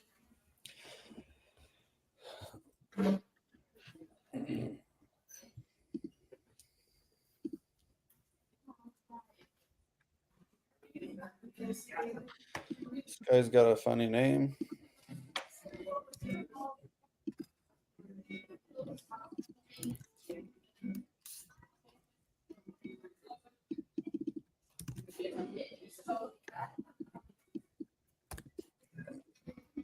Oh, Brandon, you weren't here. Let me ask you, what would you do here? Okay. So the guy wants to get paid in January instead of, he wants to get paid in 2025, Is that for taxes or what? Florida. I mean, is that for tax reasons? Like, is there a specific Oh, reason? sorry, for taxes. Yes, for tax Okay, reasons. cool. Okay, so he's trying to Okay. avoid taxes. Okay. Yep. So then now my question to you is, should I do a 60-day close cash Mhm. Or should I do a seller finance, 0 down, and then you just pay the note in January 1st? Is it still under contract, or did you get it under contract yet? Where I'm about to send him a contract, so I'm just asking, what do you think would be the best case? I would suggest lock it up under cash, try to dispo under cash. Then if you need a pivot to seller finance, you could always make that decision after you got that contract, you know? Yeah, I mean, the only reason, so here's my reasoning behind it. And if I'm crazy, please tell me. One selfish reason is I'd rather get paid on it now than January. That's one. True. Yeah, but I was like to Hold think on, about but Mhm. here's the second reason. Mhm. If you're the end buyer, Okay. either way you go, whether it's a seller finance or a cash deal, you're going to pay in January no matter what, right? So as an end buyer, do you want to pay for it in January and then start working on renovating it and putting it on the market? Or do you want to renovate it between now and January, pay that guy out in January, and now once you pay out, it's actually on the market the day that you pay for it. So you're shortening your shortening your timeline and lowering your carrying cost. Is it owner occupied or is it vacant? No, it's vacant. Tenant just left. Okay. I don't know the legality behind like someone buying it and doing all the rehab, but you don't close it. I don't know the dynamics, but I don't know if this is right. But like, if I could buy something in the future for today's price, you know, Trump won, rates will drop, the market will be less indecisive. So, you know, if I was gonna buy a property in the future, but for today's price, I wouldn't mind waiting. That makes sense for me, right? Like, come January, the rates will be down, the market will be up. You know, it just be better, cheaper debt, right? So, I wouldn't mind locking. Like, if I'm a buyer, like, okay, I'll buy this and just wait until the date to actually perform. I don't see a problem with that, but you're saying you might have a buyer that could buy the property and get all the shit done, and when it comes time to pay out the seller, the buyer is already kind of a few miles ahead of the game, right? Few miles ahead of the game because he's already fixed the property. Yeah, I just So didn't know the dynamics of does that. It sounds good in theory, but in real life, can that actually happen? You know what I mean? Why not? If the buyer buys it on a seller finance, he owns a house now, because the term says 0 down, 0 monthly. It's ballooned out in January 1st. So technically today he owns the house, so he can do whatever he wants to do on the house. So you're saying do a seller financing, but instead of the balloon in 7 years, the balloon's in January. In January, yeah, 0 down, Okay. 0. I just had to like. I just had. Yeah. And what it does, the benefit that it gives to the end buyer is that end buyer has the ability to start working on it today versus working on it in January. That makes sense. So it's basically a cash offer is just a long extended period, and the reason for that, and you're framing it in a seller finance deal, kind of in a way. Yeah, because then it helps the seller's tax purposes. It also helps the end buyer because he gets to work on it today instead of January. If he buys it cash in January, then that means he can't do anything with that house until January. It's vacant, so that's good. It's vacant. The buyer, I'm looking at the buyer as a downfall. The downside would be if the property was not vacant, that would be an issue. To like, yes. But since it's vacant, I don't see much down. You know, protect the downside for the buyer. I don't see a downside for the buyer on that aspect. I don't see any downside either. Yeah. And the only thing that the buyer needs to pay for today is just the assignment fee. That's it. So in an ideal situation, you know, you send them an offer, he signs it, you get a buyer, the buyer gives you the assignment fee, but gives the seller nothing. But the deed transfers, the buyer pays all the closing costs. So all that shit's done. It's just the balloon won't pop until January, and that'll be like the cash offer. The cash offer, yeah. Yeah, I think that the way you frame it, I think that'll work. And as a seller, like I'd be like, okay, well that makes sense. So the buyer could get a head start. I don't have to worry about selling it because it is sold.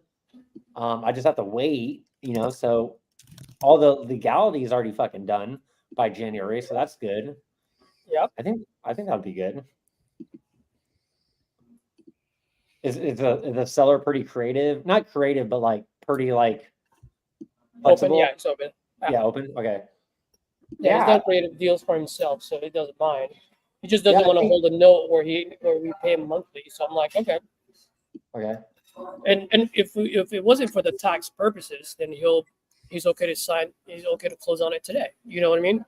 Yeah, and if maybe as an objection for a seller would be like, well, I don't mind doing that, but maybe do $1,000 down, just to make him feel good, and that would still work out anyways. Does it work out? Then I could do a Yeah. $10,000 assignment if you give him $1,000 and I get the 9. Yeah, that sounds good. Like You know what I mean? Kathy says like contract for deed. Kinda. So yeah, Yeah. you heard that, right? You heard the seizure situation, kind of. She says it's kind of like a novation, but you transfer it earlier on. That's what Tyler was saying. Nice. Yeah. Look at that address I put in the private chat. My team just sent that over as a Yeah, lead. Caesar, I think. Oh, nice, Caesar. I think that's a good strategy. I think that'll work. Okay. Okay. Cool. I just wanted to ask just in case I was missing something Yeah. or it's a I mean, that's downside. pretty- At first, I didn't catch it a lot. I mean, it's just creative and high level. I mean, it's just getting creative. A lot of people won't even think of that. Yeah, it's thinking outside the box. What when you go back to pitch it? What are you gonna say? Pitch it to an end buyer or a seller? The seller, yeah. When you go call him and like, how are you gonna pitch it? Like, what's your talk track? I'm gonna be like, you want to take care of your tax benefits. This takes care of it, and no one's backing out. You're secure today, right? Mm-hmm. That this thing is taken care of. Mm-hmm. How's the buyer gonna back out 60 days from now? If we find a buyer right now with a 60-day close, that buyer can still back out. He'll back. He just won't get his EMD, but that buyer might be like, screw it. Who cares about the 5,000? Yeah, I think that's good. And then the buyer is screwed. I'm not screwed because I get the 5,000 anyway, no matter what. I guess I just want to secure it so in that way no one walks away in January. My fear is that it's too many days. Yeah. I'd be like, yeah, that sounds like a plan. I know you're trying to possibly avoid taxes. Like I do the same, fuck Uncle Sam. I could write something up where, we're going to transfer the deed. We're going to do all that stuff. But you're not going to get your money until January, but we're going to go through the title. We're going to go through the deed, me or the buyer, depending on the conversation and how you worded it, we'll pay for all that. We'll transfer everything. So nothing out of your pocket. And come January, then we could just finish it, Yep. I think that's good. Yeah. I think that's a good strategy. Yeah. I got to jump off for a little bit. If you guys are on later, I'll probably jump back on. Nice. What about that property you put in the chat? My team sent that over to me 5 minutes ago as a lead. They're wanting to sell. How much? Did you see it? I see the Zillow. Zillow's 11 million. Yeah, I'm not calling it. I don't know. They just bought it last year. Is this Beyonce's house? I don't know. I was gonna say. All right, I'll see you guys later. See, bro. All right, bro. Dance party with Beyonce. Oh my god, this is nice. Holy shit. I love the hardware on the cabinets in the bathroom. Yeah. Oh my god. Like, the toilet paper roll? The fucking thing's like gold. Yeah. Oh, that's fancy. Oh, this is nice. I'll give you 1 million. All right, I'm writing this dog to sign up now. Okay. Back to business. Let me compass property.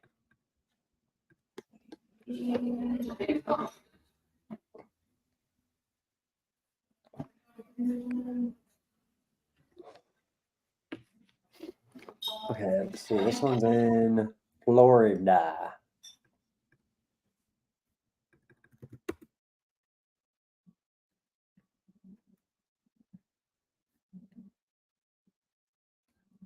Okay, let's compass. So we got Zillow, Realtor. Blue Reef. Blue Reef. Okay, cool.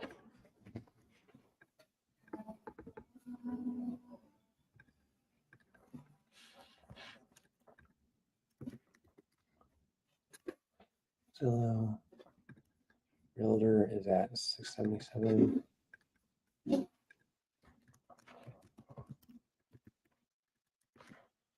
Redfin's at 686.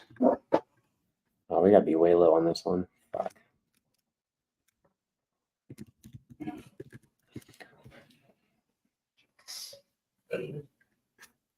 Okay, so you guys, let's find ARV.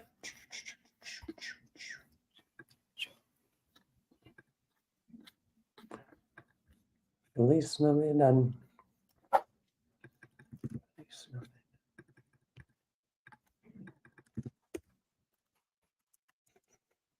Trump's gonna make wholesale great again. Okay. Let's see, for sale, sold. Reset filters. We got a 2,600 square foot property, so let's go to 3,000. Do 22. We'll do last 12 months. Save.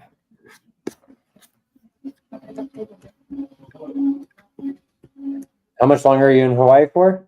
Like a couple more weeks?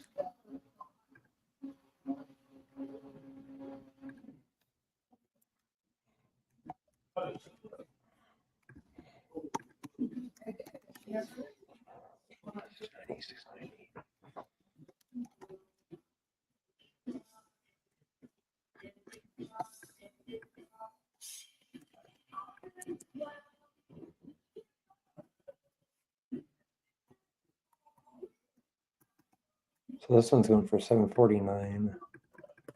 Shit. Sold.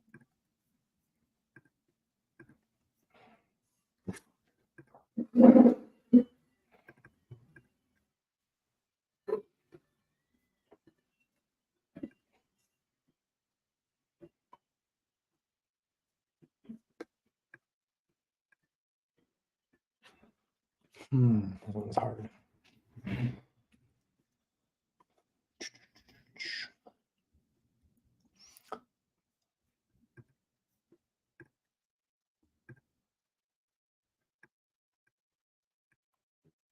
Maybe 600 square feet. Cool. So I got 690, 689, 692. I'm gonna take the lower one, 689.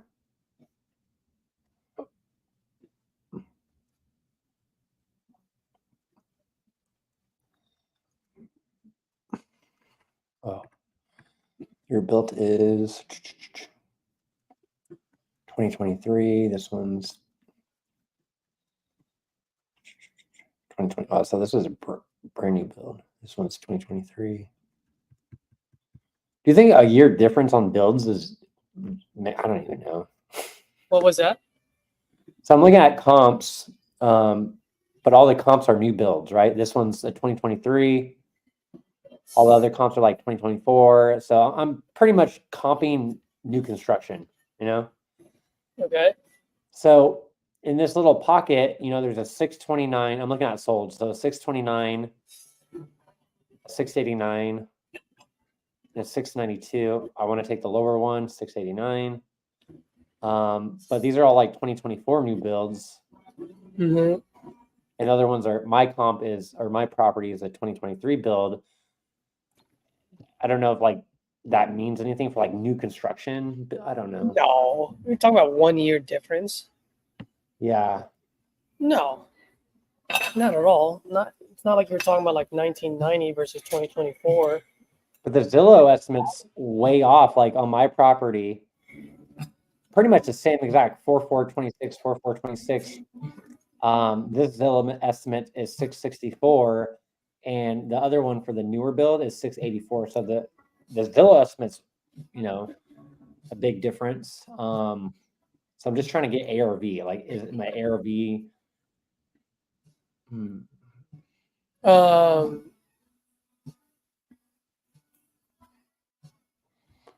they should have the same Zillow estimate. That's my logic, you know, Yeah. because they're right next to it. And they're, you know, they're the What same about area. anything for sale? Okay, let's see. For sale in that area. So all the ones for sale in that area are brand new builds. They don't even have photos. It's just like, you know, a 3D whatever. Yeah. How much? 616, 616, 615, and 597. So Okay. that means, Your ARV So- would be 590. yeah, because it has to be lower than the on market, The new one. even Yeah. if solds is higher. So the Yeah. so the solds are higher than the on market. Yep. So I would say ARV is probably 580 to be Yeah. conservative. 575. True. Right? Because if you put it on the market, like if I'm buying, meaning not the Mhm. investor, but someone that's buying, like a homestead buyer, all right, I'll pay $25,000 less for a 1 year older house than a brand new construction, True. right? Because I save 25,000, and it's not that much of a difference. It's literally a 1 year difference. Mm-hmm. So what I'm saying is, if I'm the end buyer, I would put that after I fix it. I would put it on the market for 575, 570, so mine moves quick. Mm-hmm. No, that makes sense. Because usually the solds are lower than the on market, but in this circumstance, it's opposite. So it's just kind of weird. Yeah. Actually, dude, you know what? I remember what I asked you about earlier. Yeah. I'm just gonna send it as a cash deal for 60-day close today, just to keep it simple. Yeah. And then Less moving parts. later we can always change it. Yeah, because that would be the most direct approach. Like from here to there, that's the quickest route, right? Cash. Yep, 60-day close cash for this Yeah. price, and then later on I can go, hey, here's what we'd like to do, just so that we can start working on it. Then also what you could do, like if things come up, you could say, well, like any speed bumps, you know, if anything comes up, you could say, well, like when we close on the property, like actually go to title, or whenever we transfer the deed, we could put money down toward you or something like that. Yeah, Like $1,000, right? Like, hey, I don't mind doing this, but like once we transfer the deed, I kind of want some sort of down payment, even though I know a couple months later, you know, I'm going to get the rest, but maybe you could do a down payment at title change. Yep. If there is an objection, that could be like, well, okay, that sounds good. What if I put $1,000 in your pocket once we transfer the deed, just so you get warm and fuzzies, and you know, 2 months later, you know, you'll close on it. Yep. Or not close on it, fund on it, right, or whatever. Yep. All right, cool. I'm gonna put myself on mute while I do this agreement. Sweet. All right, so on that one, so new build, so 4-bed, 4-bath. So on market's going for 580. I'll just put my ARV at 580. Repairs $5,000 because it's basically ready to go. Price of seller would probably be fucking low, 500. 1, 2, 3. Damn. 480.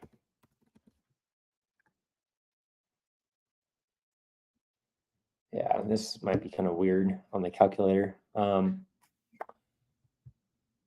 I don't think you got holding costs and all that. So maybe I'll just do 1 and 1.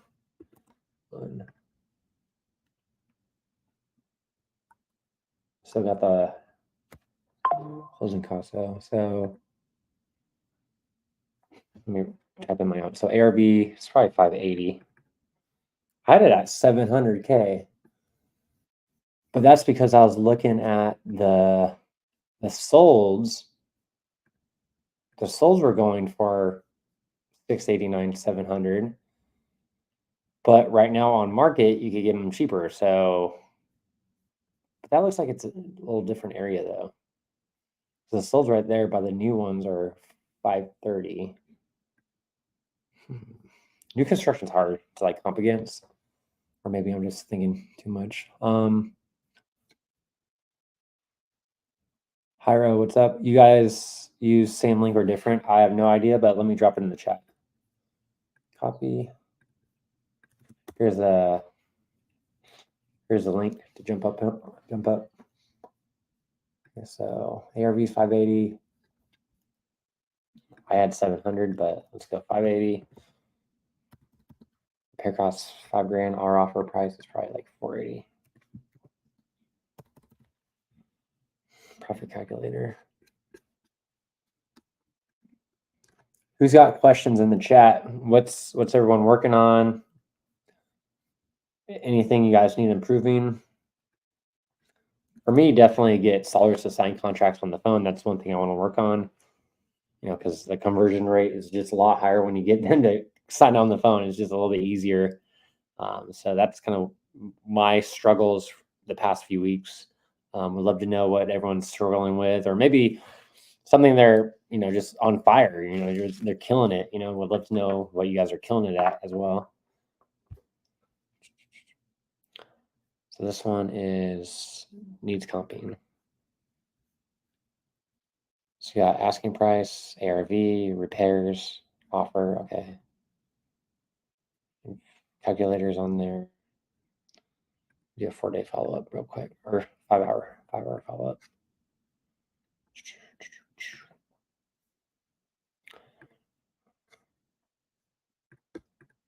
Okay.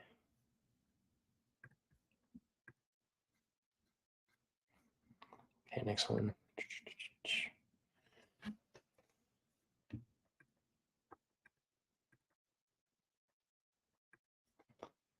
Okay, let me just turn on the leads real quick.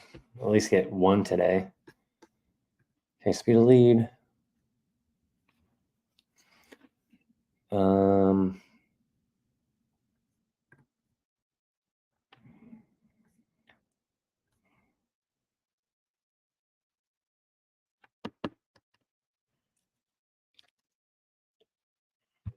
Yeah, resume fixed price mode. Are you sure? Yes. So I got fixed price mode on. I got my property leads on.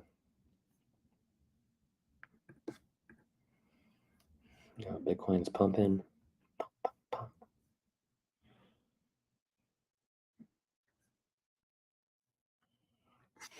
Okay.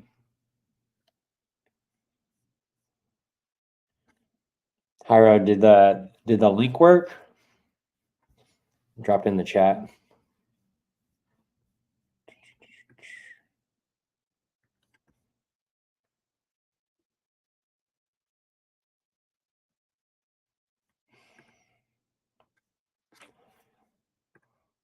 What's up, Hector? What's going on, fellas? What's up, bro? How you been?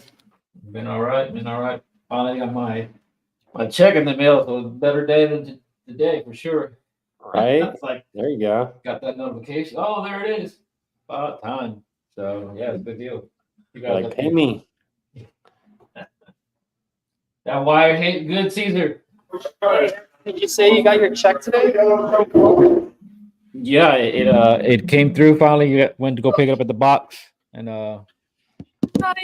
it was there. There you go, buddy. Yes, sir.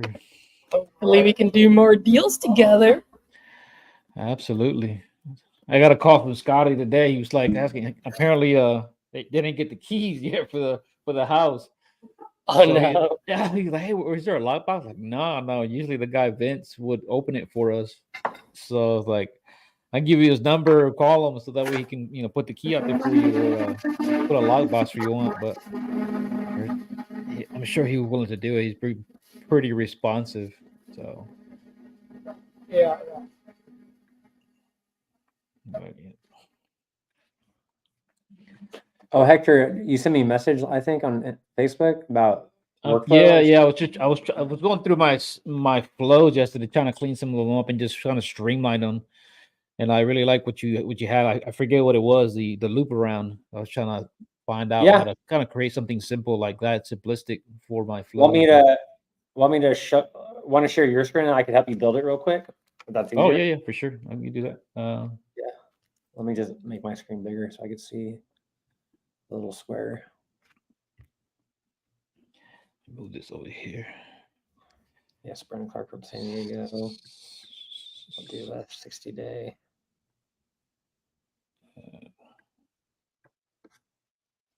I've been spending too much time on these shitty like follow-ups. I need to like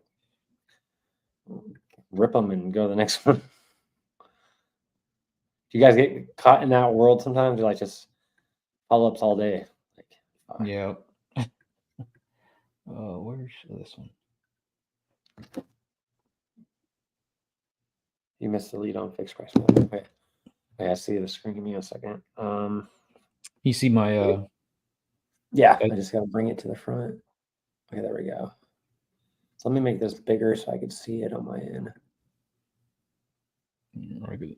Hang on. So yeah, just go to your automations. Create a new one. A whole workflow or just within it? I just create a new one, yeah. It's a lot easier. So what kind of workflow do you want to do? Just like So- the basic one I had? Yeah, so here, let me just go to so here's what I kind of have within my and how I name them depending on what it is. So right, so it's You got it's a just drip? straightforward drip, wait, SMS, wait, drip. And this is just an SMS and then call setup. Right? Okay. So I can duplicate this and just we can remove it and delete it and whatever, and then we can do it that way. I would say just start scratch. Because then once you start scratch, then you could duplicate those ones with different time frames. Okay. So what's the main objective of just to like keeping someone like still engaged for a long time? Yeah. So I want to create two, right? So one from like an initial, like if I'm just have my like I got 10 leads, I want to send out like an automatic text, hey, got your lead, got your info. I'll be giving you a call, something like that. But primarily just to follow up, right? So like the ones that I'm constantly having to follow up, go through in there and So set them up. let's do a follow one first because I feel like they're kind of different. Yeah. If I was going to build a new lead, like if I had 10 leads and I wanted to put them in automation before I actually started calling them manually, I would have those 10 leads and I would put them in the flow, and every 5 minutes they'll get a text Yeah. saying, hey, this is Hector. I noticed you put something on your website. You know, I was going to give you a call a little bit later, but wanted to know if you're still looking to sell your house. Right. Then like an hour later, you'll have a task to call. But Correct. let's just do a follow-up. So I like to do, you do wait. So just type in wait on the search, just start typing wait.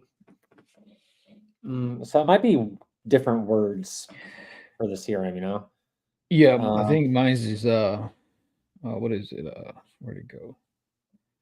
Let me look at mine too in the background real quick. Because it's probably the same color. So if I could see what It's color not it is. task. So you Probably- talking about like I think mine is called the drip. So basically the drip just has a different time. No, just put wait. Yeah. The wait didn't work. No, wait, doesn't work.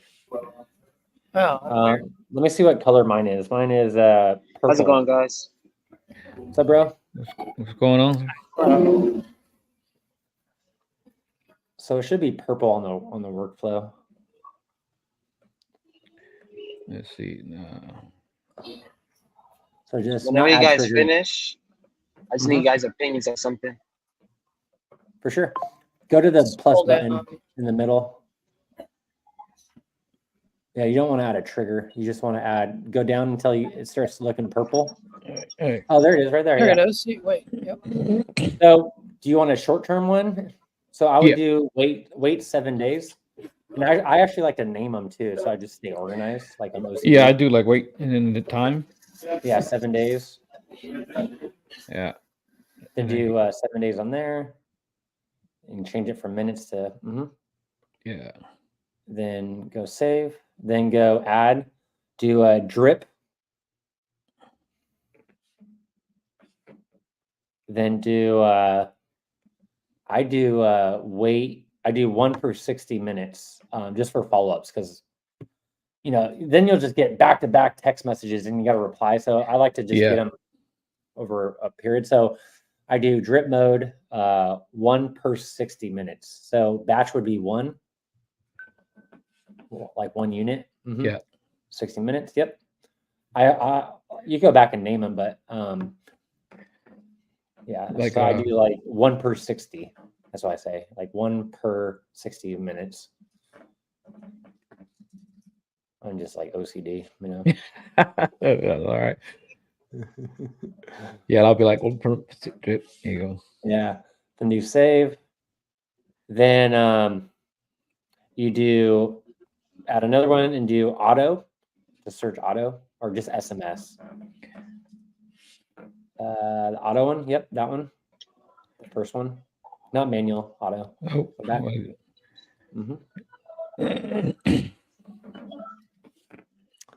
Send Yeah. SMS. And on this one, let me open mine up real quick. So you got the drip. I'll just copy paste. So I just put this on the message in the body. I said, did you end up selling the property? I'm just vague. So in the message, put, did you end up selling the property or anything? Oh, yeah. Then the action name, I just name it of what that is. Did you end up selling the property? Then go up to action name. Then you just label like what it is.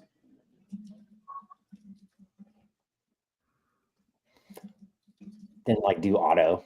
So you know it's not manual. That looks good. Save. Yeah, that looks good. Charge is sharing. Little charge. Did you end up? Hang on, sure. Did I don't you need it. end up- I'm just saying. Then you're gonna. Shit, let me look at mine. Then you're gonna add another wait 7 days.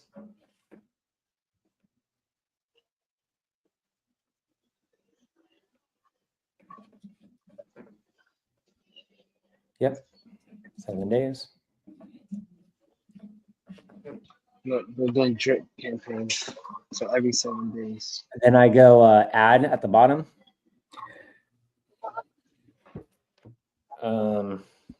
Add SMS manual. Manual action or Yep, I do manual because it's going to come up as an action to send a text.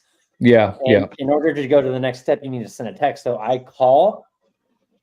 So this is what I put. This is what I put in the body, like the comment. So I say, hey, just called. And when I go text, I say, hey, Billy Bob just called. It's just copy paste. So, hey, just called. Wanted to see if you closed on the property yet. Then in the action name, I put this. I go call / SMS. So it's going to let me know, like, hey, call this person. Then if they don't pick up, send this message, but make sure you add the name.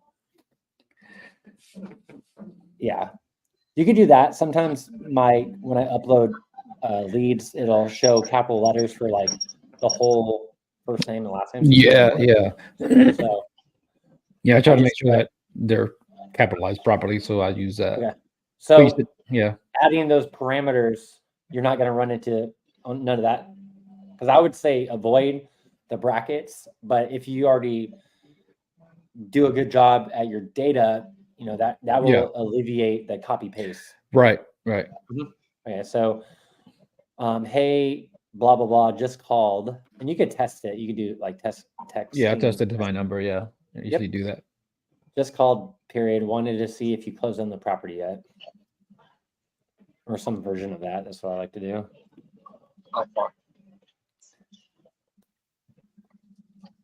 How far is it?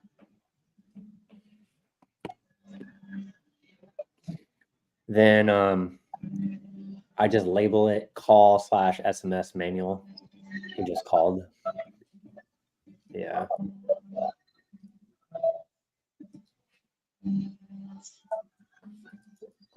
Then you could be like, hey, just called. Because I like to look at these workflows from a bird's eye view. I'm like, okay, I got this. Okay, that looks good. You know, Yeah. I know the substance behind it. Right. Then you go click on add, and you search go to, or just go. Yeah, go to. There you go. click on that, and you want it to go back to the 7-day. So I think you just click save action. So you click save, then you don't touch anything. Touch the 7-day, not all the way up, the second one. The second one is right here. Yeah, click that. Boom. Oh, okay. So then you go save, just to make sure you have it, or publish. Yeah. Publish that. Yeah. There you go. Yeah. So if you go to the top, this is kind of like what it's going to be like. So you're going to manually put them in this flow, and I like to label it this. I label this flow. Yeah. This. I say directed seller 14-day call, because you're going to call them in 14 days, but it's going to be a 7-day auto text.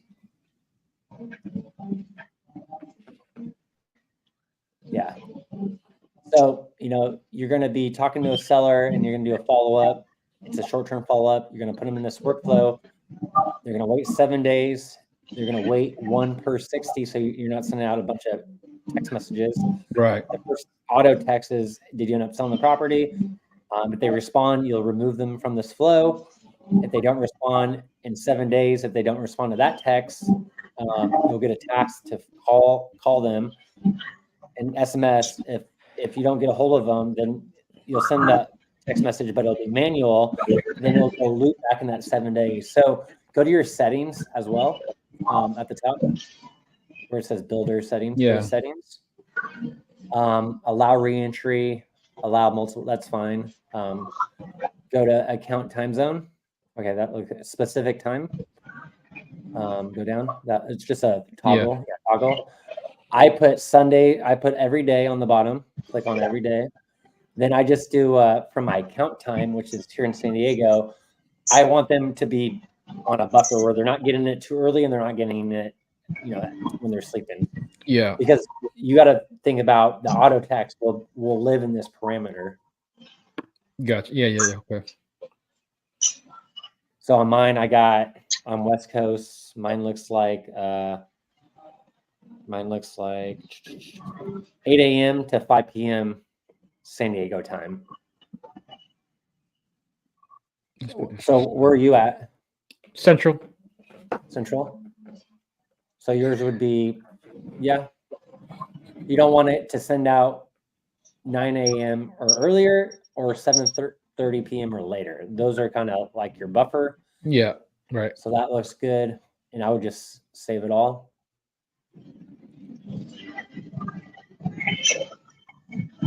Then, if you like that flow, you would then just duplicate this and change the 7-day to like maybe a 30-day, and you would change the auto text from a 7-day to maybe 20 days after the, you just have the same flow, but you just change the time frame. Change the time frame of it. Yeah. Okay. Yeah, that's kind of, I've done that with other ones. Okay. Yeah, no, that sounds good. I think that should work. You might want to test it with your own number, but check out the builder real quick. So you got wait 7 days, got the drip, then I'll send the auto text, and I'll wait 7 days. If they don't respond, then you manually have to call, and if they don't pick up, you send that message, and I'll just go back in the loop. Yeah. So do you put these on, like, once you get a lead in, and like you said, you got your initial 10, do you immediately call them? Because I immediately call, right? And then I put them on particular campaign, particular workflow. Yeah. The reason I would put them into this workflow is I talk to them. They say, hey, we already got other offer or whatever, right? We're closing. Yep. I'll be like, okay, well, I want to call them in 14 days, but I want a text to go out in 7. So I'll put them in this flow. If I talk to someone that's like, hey, Brandon, we're thinking about listing it, we'll see what happens. I'll put them in I want to call them in 30 days, but I want to text them in 2 weeks. Right. So right. Depending, but as far as getting a new lead and wanting something automated for a new lead, I don't have that because if I buy a lead, I'll call them right away, right? But let's just say you have a bunch of leads and you want some sort of automation. I would just build a flow where it has a drip 1 per 60, or maybe 1 per 50 or 5 minutes, depending on how many leads. And be like, hey, This is Hector. You know, I saw that you put your information on my website. Wanted to see if you're still looking to sell that property. It's pretty vague. Then maybe depends how fast you're going to call those people, but Right. you know, Right. maybe just one text automated. As soon as the lead is new to the CRM, they'll get an auto text. Then once that auto text goes through, I would put another action to call them like right after, because all these texts will go out, but maybe you can't call them, but you'll be tasked to call them right away, but it doesn't mean you need to, you know? Right. Okay. Yeah, makes sense. Yeah, That sounds should good. work like that. Awesome. Appreciate it, sir. Pretty good. Let me Yeah, no worries, man. put this thing to work. Let's Yeah. see. Let me stop this. Yeah, then if anyone else needs more in depth on that, let me know. But you know, that's simply my flows. I just changed the time frame. Yeah. Yeah. So I use them to create like the specific one. Like I had no contact, then I'll kind of create something similar where just text like at least every other day, and then set up a task to call, and then I'll call back. Or I'll do one like a voicemail, generic voicemail drop. Hey, I just called, and send them a text after. But Yeah, because mine was before, you know, I was so intricate on all this bullshit. Like, you know, they get a text, and a couple days later they get this, and they get this, and just goes down this whole chain. Like you had it, I had all that, but then I just simplified it. I'm like, if they're looking to sell a house, I'll just text them, hey, did you sell that house? Like every 7 days or every 30 days. Like the text, like, because before, you know, in text sales, you want to be personalized and all this bullshit. So each text might be different. right. But for people selling their house, I'm like, did you sell the house? Yes or no? And they'll be hit up every 7 days or 30 days or 90 days, you know? Yep. So it's just kind of keeping it basic. For sure. That's awesome. What you working on, Hyro? I just locked up a deal in Arkansas, but the area sucks. So I don't know. I got it. It's in Pine Bluff, Arkansas. Population's like 40K, but like the prices the homes go for is so low. So I don't know if it's a deal or not.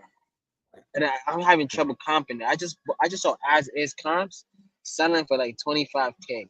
So I got it for 15K. But then I'm like double like private chat. Yeah, I got private. You. I'm like doubting myself now. Like, damn, was this a bad one? Yeah, you could always price drop them. Yeah, sorry. After doing some due diligence, it might be a little difficult. Yeah, let me make my screen smaller.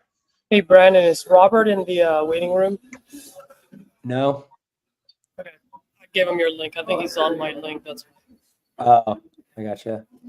Yeah, I just gave it to him. So. Nice. Or can you drop it on the? Can you drop it on the chat too? Yeah. On the comments. Yeah. Invite, copy, send. So there's a link if anyone wants to jump on as well. Hyro, let me check the private. Hyro, what's up, buddy? How you doing? How do we do with a $5,000 deal, bro? Did you lock it up? Yeah, I'm trying to get. Yeah, I locked it up already. I'm trying to get pictures. I got a handyman going tomorrow, and then you could get it right there. I don't want to deal with it. I don't want to deal with the DISPO on that. Let's go. What a hell of a deal. This guy is a beast, gentlemen.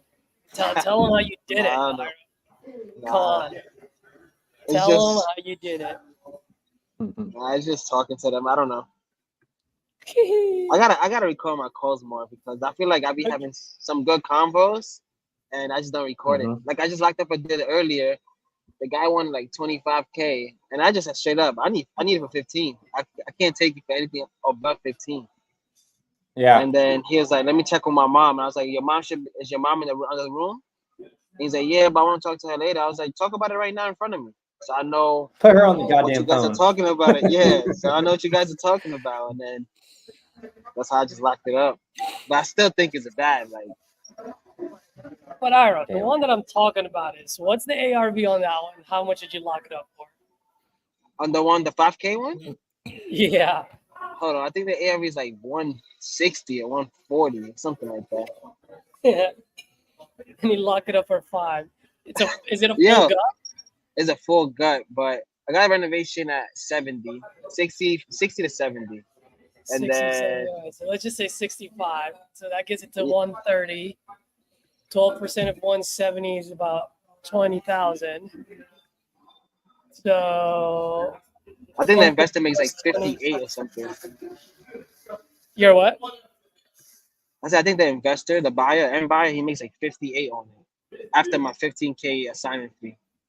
Yes, you're right. Yes, it would be 58 or it'd be 60. So somewhere Yeah. around there. Yeah. Higher on this one on the Pine Bluff. What do you think ARV is? I couldn't find an ARV. Like if I go like farther out, I got it at what was it, 99? Something like that, 95. Okay, 95. Okay. And I got What, pictures too. Pictures yeah, are not picture? that it's not that bad. Is it 1,500 square feet? Is that accurate? 1500 for one, yeah. It's a 4-1. I hate There. Arkansas. It's a 4-1. Okay. What else? do I It's like need to know? 40K I mean, repair. 40K repair. Okay. I'm just putting in the chat. 40K repair. Okay. So let me see what I got. Pine Bluff ARV 95. I just posted out. So we got 1,500 square feet. So what? Oh, what did they want? What did you lock it up at? I locked it up at 15. He wanted 25. Want 25. But I locked it up at 15. Yeah. 15K. Okay. Let's look at the comps. So What's the, 1,500. Go ahead. Sorry, what's the bed and bath and when was it built?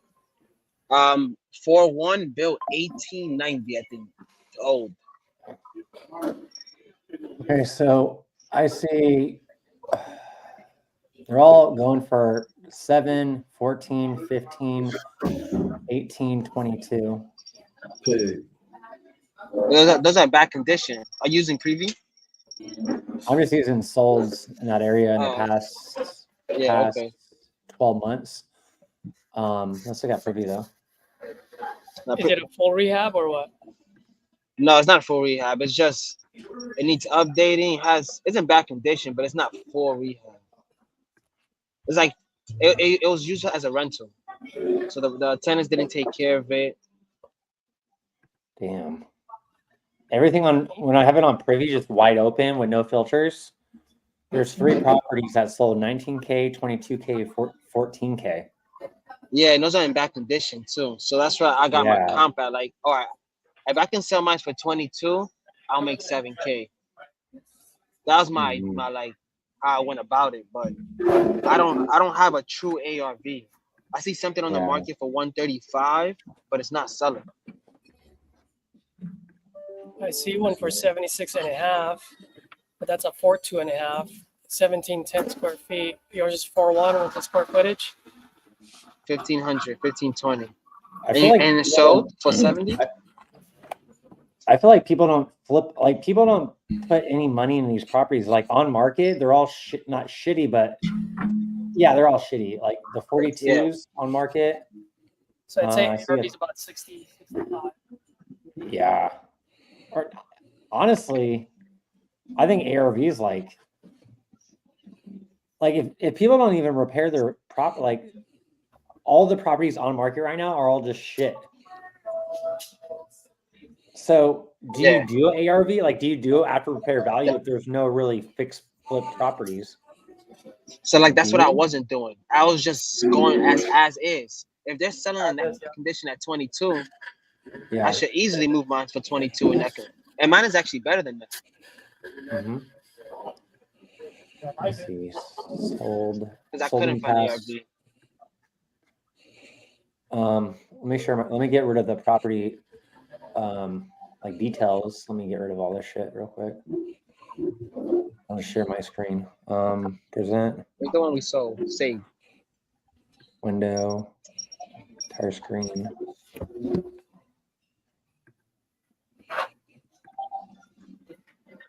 Okay, let me so these are sold, right? So you see my Zillow, yeah. Okay, cool. sold in the past 6 months apply. The property's over here somewhere. Now get rid of that 60. I don't want it. So this is 1,700 square feet. Ours is 15. But yeah, I'm seeing a lot of 20s, 18s, 15s. Then you go for sale. Shit. Yeah, get rid of that. So I just like to see the window. Then I go like price high to low. So the highest property on market right now has been on the market for 100 days, and it's on market for 40. I think ARV might be like 30. Well, And then my question is, do you go wider? Because I seen this property I just put in the chat, so for 147, but it's to the right. Yeah, it's over here.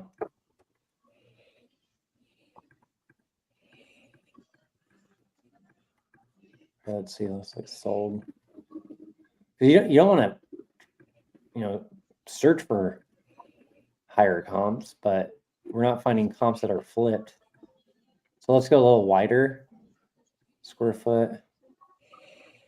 Square foot's what, 15? So let's just say 17 to 1,000 or 12. Yeah. Apply. So this is a little bit wider.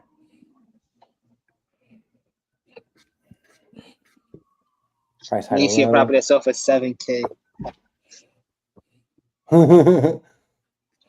Yeah, look, you got this for 130, so let's get rid of that. But like you got 89, 80, like if you look at the average, they're all like 80, 80, 70, 70 solds. Looks like this one went for 78. Looks Renovated. Hold on, let me get the address on that one. Yeah, I'll put it in the chat.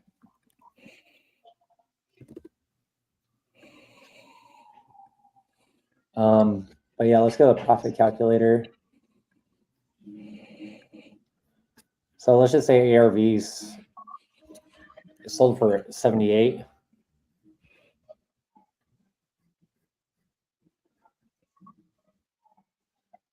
So it went for sale for 80. Stayed on the market for 3 months, 80. Price change or something happened, right? And contingent for 80, sold for 78. So 78 is ARV. That's not bad. What's repairs? Like 40? 40 for a flip. Okay.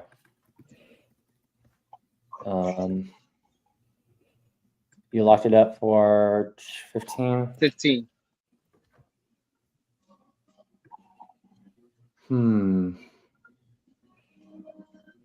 78. I don't think we could go up to 130. Nah, rent is like 800. It's like 750 to 900. So I just pay 800.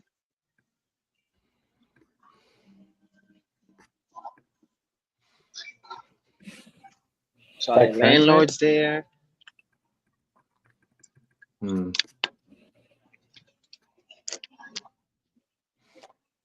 could try it. Let's see. 15. Fuck.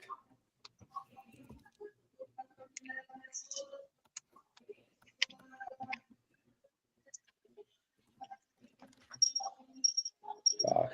Even like 10K is barely a deal. I don't know. Just try it, I guess. Yeah.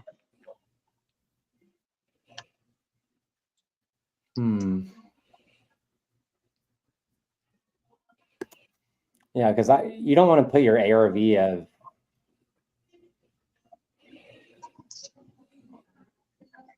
So that 89 is too far, right? You have it like in the middle. Yeah. It's too far though. The property's up there. It's probably the hood. It's right here? Yeah, it's right. Yeah. And it's nothing sold. So probably no one wants properties over there. I would just be like, I found a deal in Pampa, Texas. Same situation.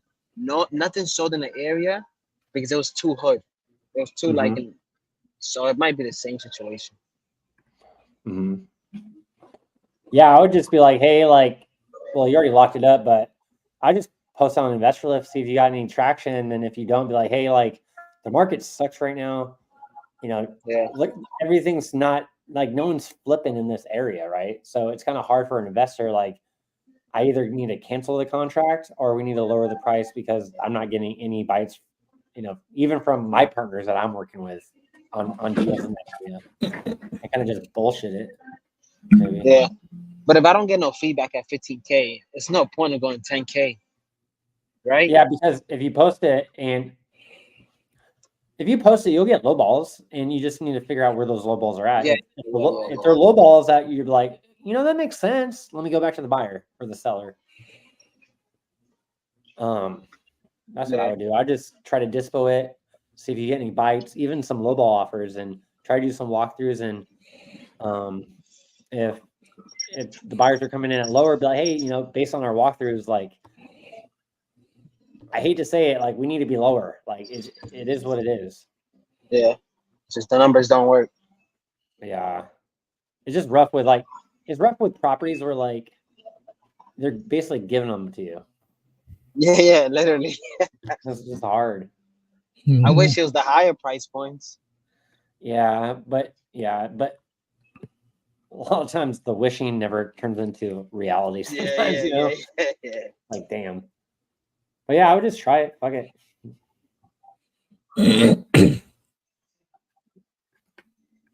But that's good. You got them down from like 25 to 15, so that's pretty good. Yeah, especially at that price point.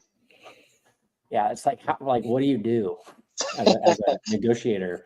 Yeah, like if I was a seller, like, you want my dog too for that price? Shit. At first I said 20. Then he sent me the picture. I said, nah, I gotta be at 15. And he was like, is that bad? I was like, yeah. But it's not really that bad. It's just my way of negotiating. Yeah, that's funny. I'm like, I need it at 12. You guys hear all that wind by any chance? Sorry. No? No, we don't hear it. Oh, No. really? Yeah, I think the AirPods saves that. Oh, that's good to hear. Okay, cool. Oh shit, I bought some leads. Let me pause it. Pause it. Okay, there we go. Where did you get your leads from? Fixed price, speed of lead. Oh, okay. Disable. Yeah, so we're paused. Okay, cool. Let's get into this.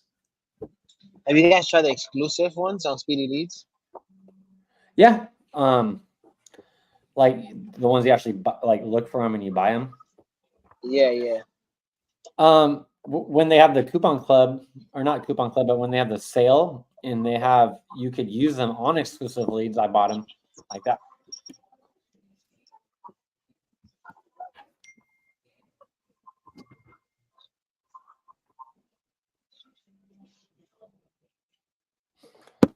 Okay, let me check out these new leads.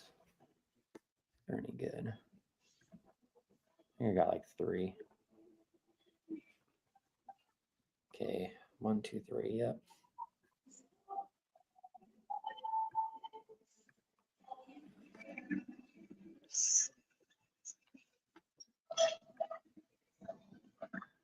Too much.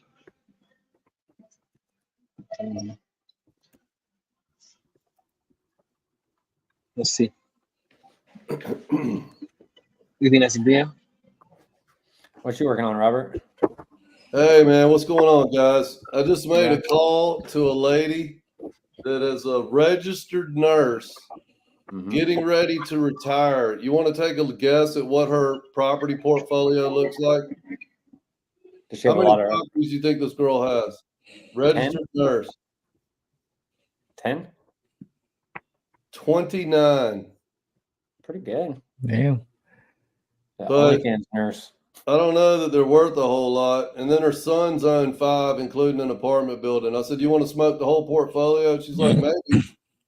She said, I am looking to unload all of them. She goes, I want to retire.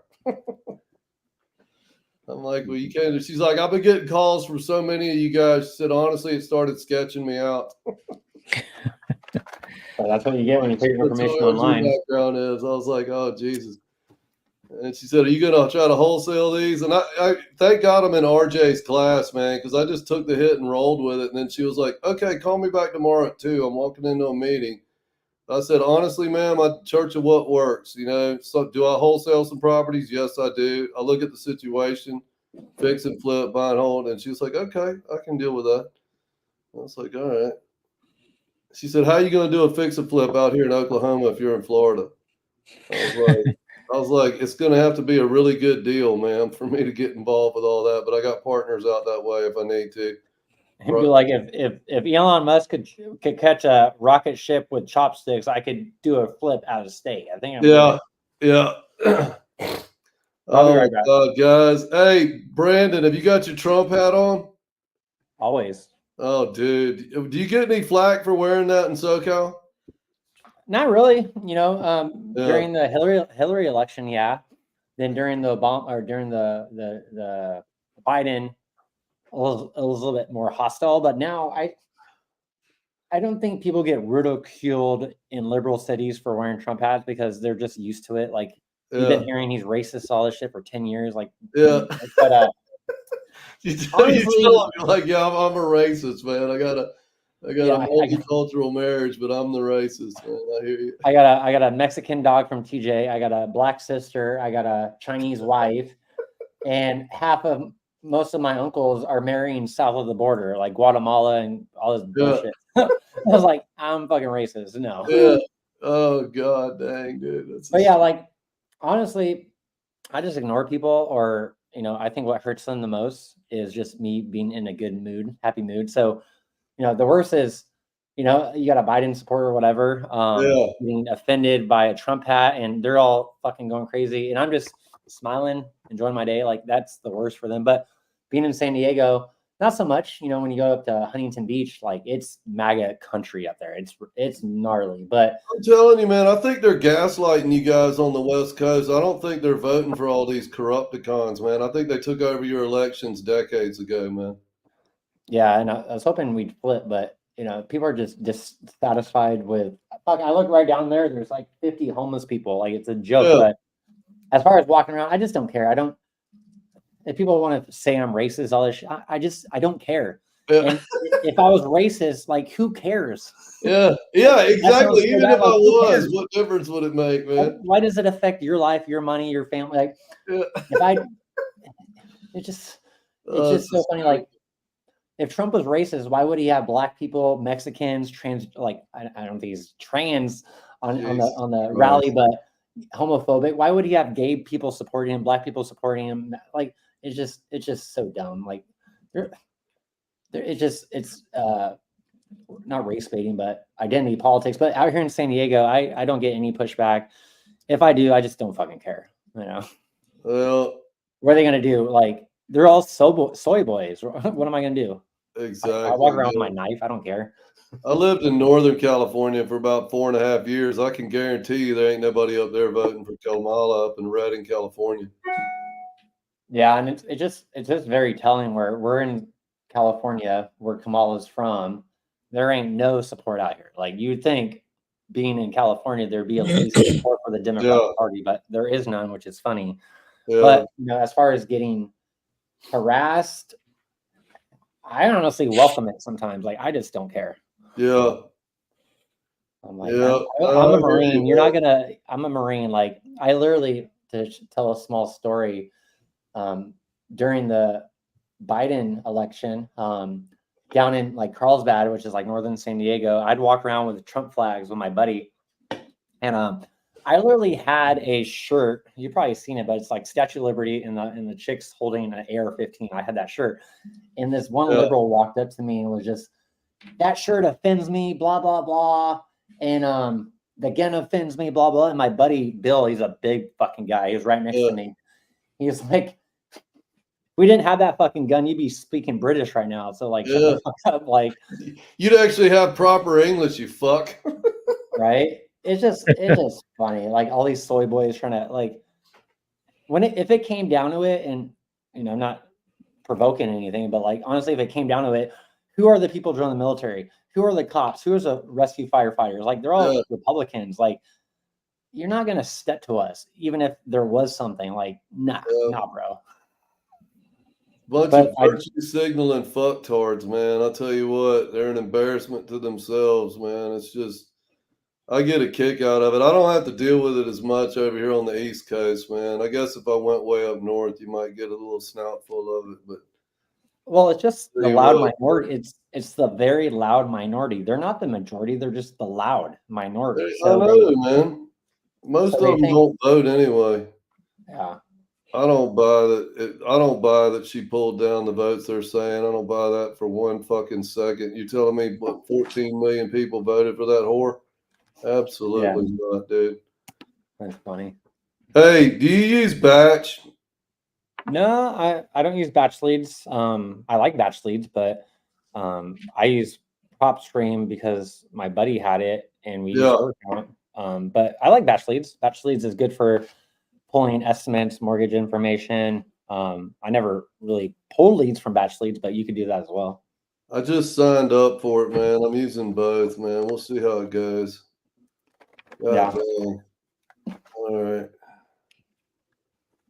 So let's see. But I got these new leads. Let's see. Where's my pen? You're doing speed to lead only, Brandon? Yeah, as of right now. I have property leads, money in property leads. I just haven't gotten any leads at my price, so they're kind of just sitting there, waiting for that stop loss price to come in. Yeah, just speed to lead right now. You got any idea how many it takes to get you a deal on those? Probably 10. You doing the coupon club or you buying the top retail dogs? I'll do the fixed price. I think I'm going to start buying more coupon clubs, but I definitely want to wait for when they have flash sales to use that flash sale code on exclusive leads where they're actually cheaper than fixed price mode. They did one yesterday. I didn't do it, but Caesar sent me a link. It looked like they were 50% off or more. Mm-hmm. So on election night, they had a pretty good little burner sale on them. No, yeah. So whenever they have sales on exclusive leads, I like to, buy those. I just haven't had the opportunities since I knew about, use codes on exclusive leads, which I didn't really know about that like last month. All right, let's see here. Sandra. 29 portfolio. Good Lord. Yeah, when someone's like trying to do a portfolio deal, I just kind of avoid it. I'm like, they're never good. Like they never work out. No, it doesn't sound like it. To be fair, she wasn't pitching me on the portfolio. She was pitching me on one property. Mm-hmm.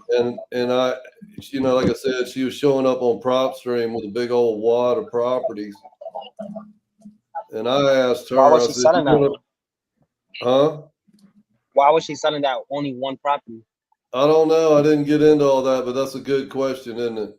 You know what I'm saying? That's a really good question. But yeah, I don't know. I think she's starting to unload them, but then she was on her way into a meeting, and then she said she had surgery tomorrow because she's obviously a OR nurse or something like that. She said, I'll be finished around. She said, call me tomorrow.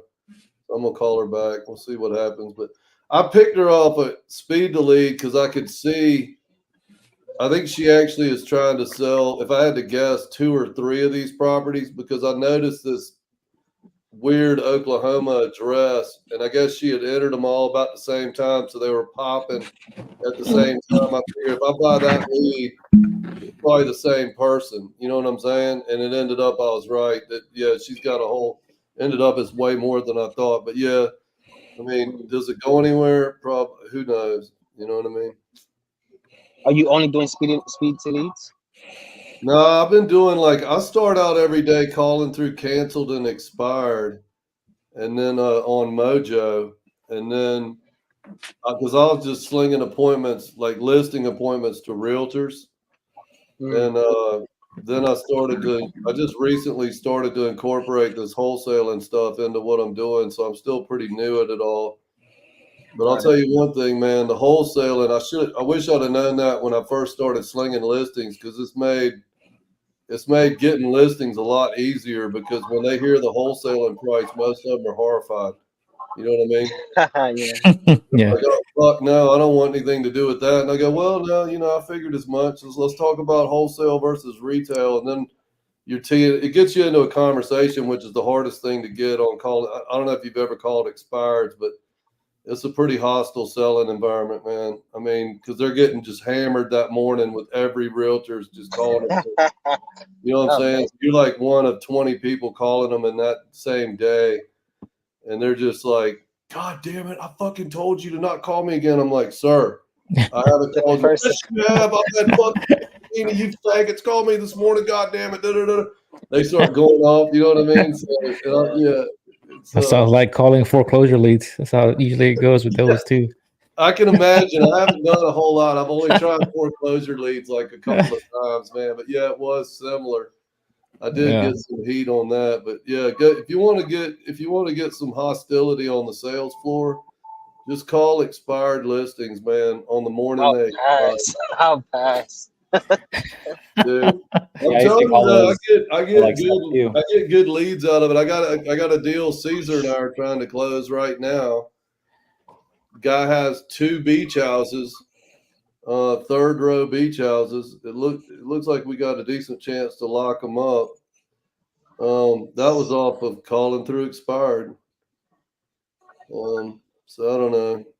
Yeah, when I did it to get listing appointments, the first 3 months I did it, I got 0 appointments. What?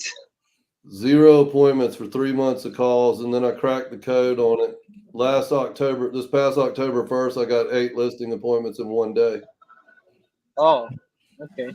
And did you sign it? Well, I sling them to other realtors and then they list them. You know what I'm saying? I take 35% of their commission, but I don't have to service the listing. Okay. And they haven't sold this too early, right? No, it's too early to call it, man. I mean, I'd say maybe, sadly, probably out of the 8, 1 or 2 of them will make it to the finish line.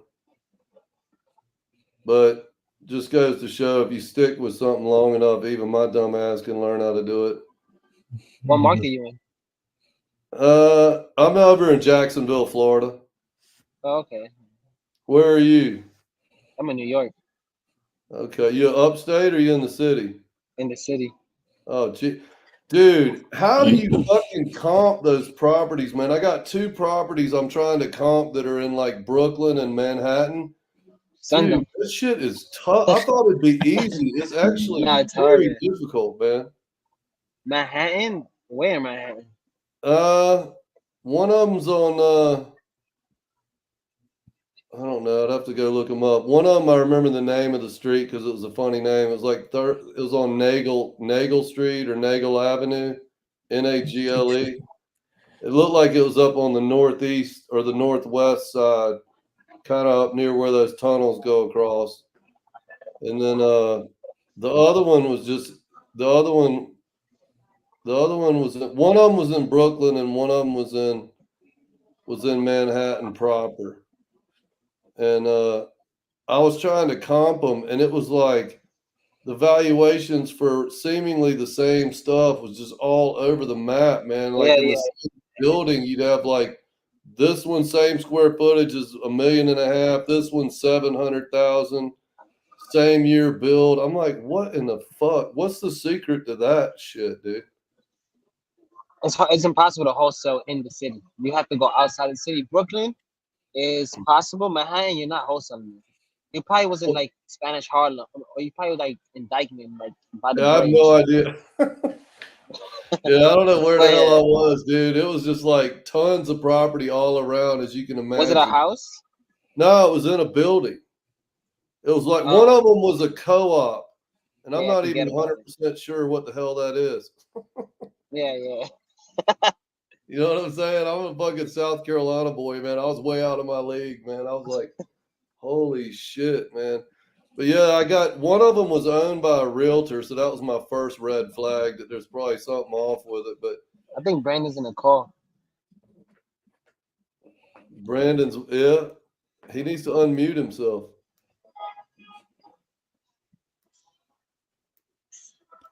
Probably letting everybody talk. He's getting at it. Anyway, I had a hell of a time trying to comp those, man. Are you selling in the city, or you, like you said, you're outside the city? Oh, I'm not doing nothing in New York. I'm nationwide. I'm staying away. Oh, Yeah. okay. It's too hard. You stay away from New York. Yeah. It's too hard. Yeah, I just couldn't get my head around how to comp it at all, man. It was like it might be the toughest comps, both of them that I've looked at yet. I mean, I was just like, where's the It's the rhyme or toughest reason? sellers, toughest attorneys. Stay away from it. Just stay away from Yeah, New York. you think I They're should just just the comp them? worst. Yeah. Especially co-op. Wow. If it was Long Island or something, I would, or like upstate New York. But inside the city, forget about it. There's a reason why nobody's doing it. It's like Yeah, big players doing it. Only like big players doing it. Jesus. Yeah, it was tricky as hell, man. I was kind of surprised. I thought it would be easier. I was like, oh, you have all these comps. They'll just be like packed in this one little area. It'll be a lot easier. And it was just, I couldn't get my head around it at all, man. I was like, this makes no sense at all. I mean, 100 square feet makes a difference. what's that? 100 square feet makes a difference in New Yeah, York. Like it makes yeah. a huge difference. That was crazy, dude. I was like, holy shit, man. I couldn't, I was trying to price this one girl. She wanted like 1.2 for the apartment or whatever the hell it was. And I was finding ranges anywhere from literally 700 grand to Like 2.2. like 1.9. And it was like, I was like, I got no idea what the hell I'm looking at. And to your point, it's probably like, well, this one has a view of a wall. This one has a view of the city. You know what I mean? It could have been something simple, but I just had no Hello, idea. Sandra. Yeah. Hey, Sandra. This is Brandon Clark. I was calling about your property in, I think it was Ohio. Saw you entered on one of my sites that you're looking to sell. Still looking to sell that property? Right. I Oh, awesome. Let me pull it up real quick. How much are you looking to get for the property? well, I owe 103. And it's worth like 220. I don't know. 220. Okay. Tell me a little bit what you got going on. I just have to move. Are you looking to move out of the city, out of the state, or does something happen? You need to move? Yeah, out of the city. I gotcha. All right, cool. Do you live in the property now, or is it a rental? I live in it. Living, okay. Like me and my daughter. Okay. Let's see here. Okay, let me look around and see what we got going on. How long have you owned the property for? 7 or 8 years. 7 or 8 years. All right, let me run some numbers. And how's the condition of everything on inside? Like if I bought the property, is there anything I need to fix or repair?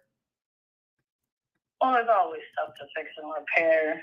I mean, but not major stuff. Mm-hmm. Let's see here. So you're looking to get, so you're trying to get 220, and you have a 103K mortgage. Right. Okay. Let me see. So I'm trying to see if there's any photos online of the property. Let's see here. Is everything pretty much original on that property? Yeah. Okay. So I probably have to put some money into it. Is anything broken? Like, you have to fix the bathrooms, the water heater, the roof, anything like that? Nothing's broken, but the bathroom does need like remodeled. Okay. And just to be accurate It does on, have a skylight. It does have a skylight okay. in the bathroom. How many, I'm trying to look on Zillow. I don't see much information about it. I just kind of see a photo. How many bedrooms? A couple different sites. Yeah. How many bed and baths is the property? 6 bedrooms upstairs and a furnished basement. That's the whole size of the house. Okay. So there's 3 bedrooms total. Okay. How many bathrooms? 1 bathroom and a half. Okay, 1.5. And how many square feet is the property? It's around 900. Okay. 900 square feet. And you said that the basement was finished? Okay, cool. Finished basement. Needs new carpet though. Okay. So you're looking to get around 220. How'd you come up with that number? Just look around at the houses around here, and I'm like, oh my God, they're selling for like 220, and they're not even a site. No, They don't yeah. even have a pool. Oh, yours got a pool? Yeah, Oh, awesome. I didn't see that. a ground pool. Oh, that's good. Let me see if there's any online. Oh, I see it on Realtor. Is that pool like functional? Like it's all working and everything? Yeah. Oh, yeah, that's good. Let me see here. I even bought new paint. Oh, You know nice. how much that paint costs? Oh, paint's expensive. Oh yeah, but I got it in my closet waiting to paint it. I gotcha. But you know what? I don't got the energy. How But I are got the paint.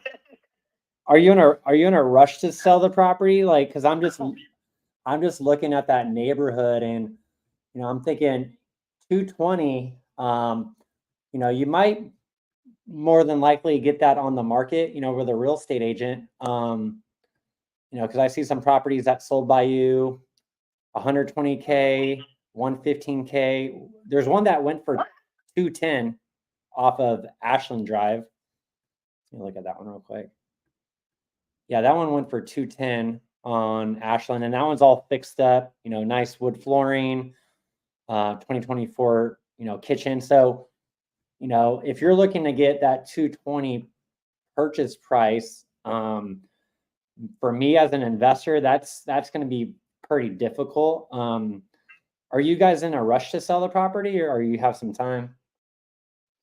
I mean, I have time, but mentally I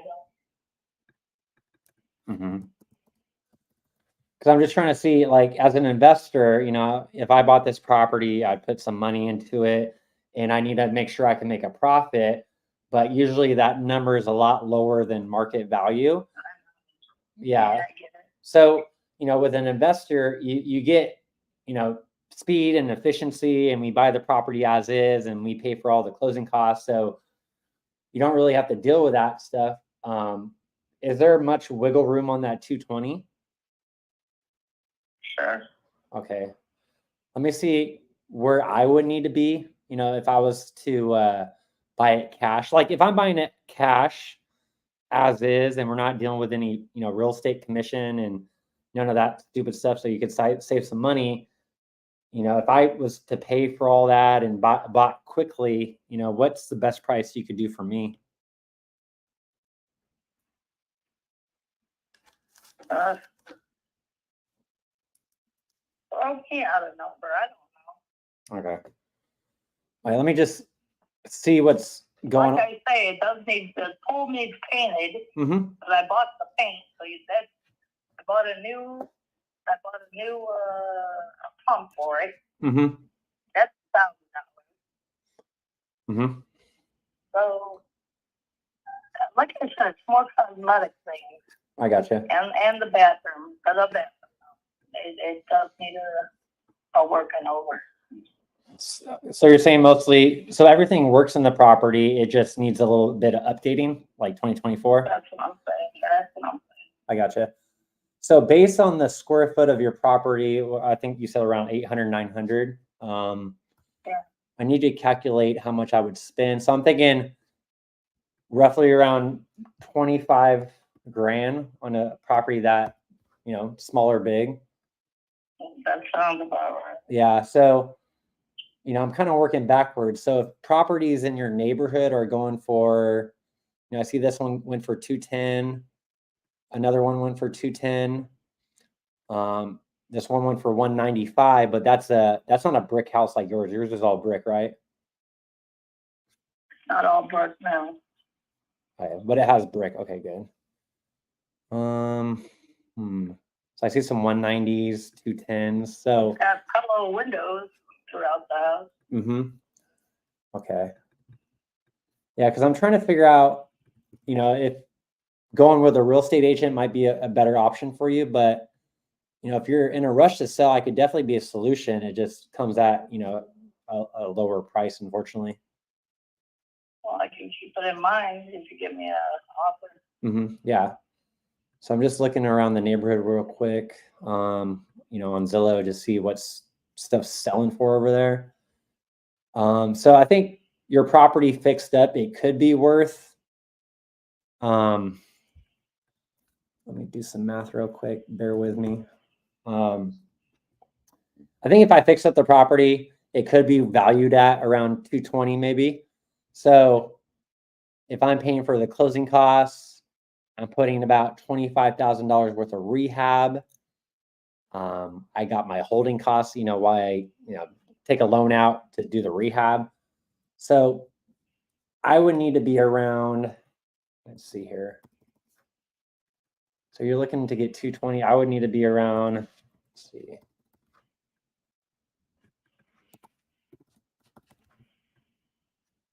And this one's going to be hard. Because you still have that loan for 103. I would have to be around 130 if I was going to buy cash as is and all that stuff and nothing out of your pocket. Well, most of that would go to the 103 IO. So Yeah, so you would net about almost 30K minus any taxes and stuff like that if you owe any back taxes. So, if I was to give you 130, that will pay off your mortgage and you would pocket, 20-something thousand dollars. I'll think about it. I'll call her and think about it. Yeah, is it just you that own the property, or you got a husband or family members that need to talk about it too? What'd you say? It's just me. Oh, just you? Okay. Let me see here. Have you got any other offers on your property so far? No, I just been asking around. I haven't really done anything yet. I got you. You're kind of just getting the ball rolling. Yeah. Okay. Right. If you don't get, a higher price, what would be your next solution? Would you just get a real estate agent, or what would be, what would happen? I got you. Yeah, I feel confident around 130, as a cash investor. That's kind of where I need to be in order for it to make sense for me. Because if you go on market, you'll have to put some money in the property to get that 220 purchase price. Then you're going to minus the real estate commissions, and by the time you sell it on the market, you're probably going to be where we're at today with a cash offer, anyways. Well, like I say, this is my first house, so I don't know how to sell anything. Have you? I'm just kind of calling around. I see. Have you found the next property you're going to move into, or? No. Okay. Are you looking to buy, or are you looking to rent? No, I'm not looking to buy anything right now. I gotcha. So you're looking to rent. Okay. Yeah. Let me see. Let me make sure I have your email real quick, just so I could. Let me say it off real quick. Is it?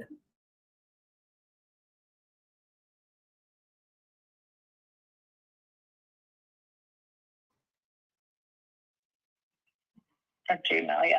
All right, cool.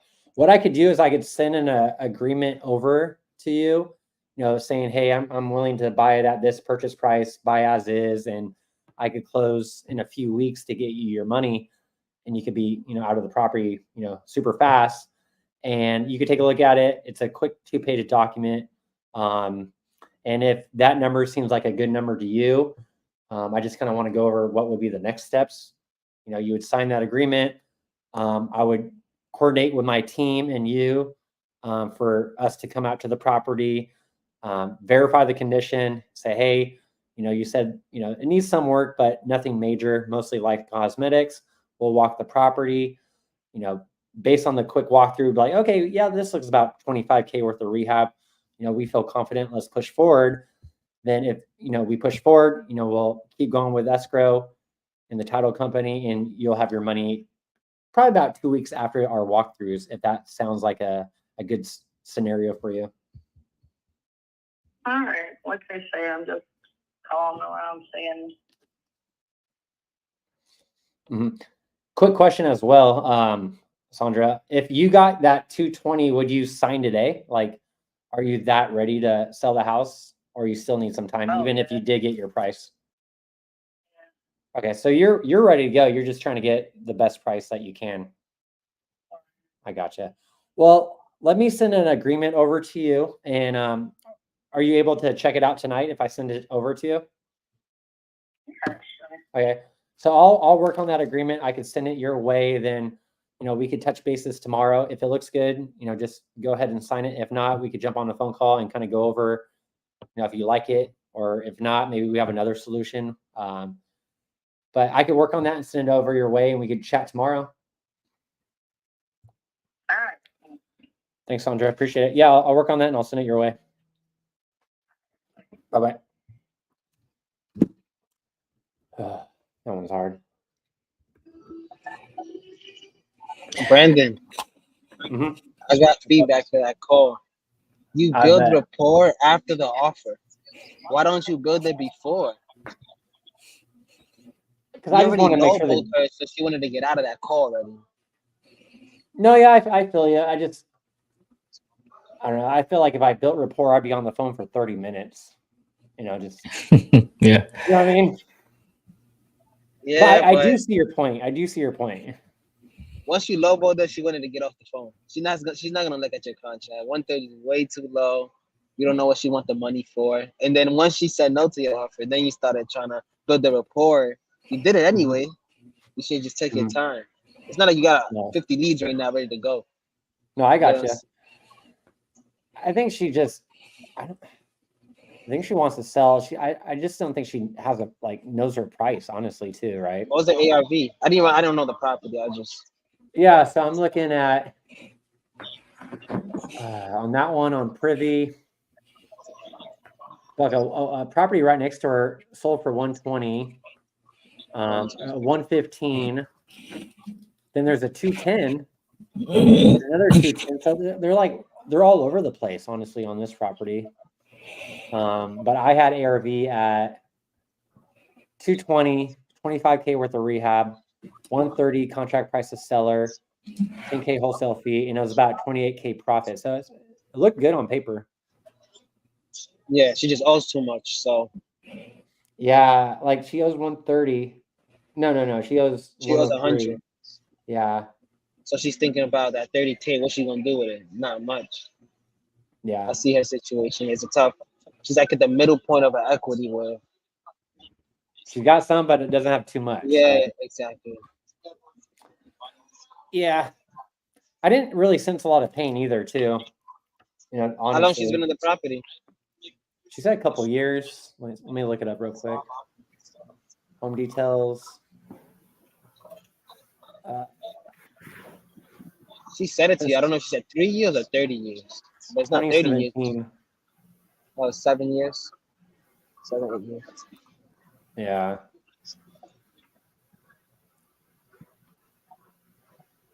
The ARV 220 is just tough. Yeah. How much does she need in her pocket? Yeah, I should have asked her that. Like, okay, if 30K doesn't work in your pocket. I always forget about that too. Like, there's ways to pitch the numbers. Like, I pitched the numbers, but I could have just said, like, hey, I'll pay off that mortgage and put this much money in your pocket. I feel like that's easier to digest than just hearing a number, you know? Yeah. Like you said. Yeah, because like Heido said, that she would like if you knew what she wanted, what she needed to do with the property, then you could be like, okay, if I can get that amount, would you be willing to sign today? And I think you would have hooked her for sure, just to get her understanding of what it is she needs to help her move on to the next chapter. Like maybe she would need like just 45, and if the number work at 45, you know, maybe that'll work. But what market was it in? It's in Ohio. What part? Which Columbus is a big difference than. Get my man Tyler on the phone. I'll drop the address in the private chat. Oh, okay. Yeah. I think also you got to sell the illusion. Yeah. Yeah, usually people talk more. Her, she's like kind of like, eh. Yeah. Sure. But, Let me see if I could just buy a lead right now. do it.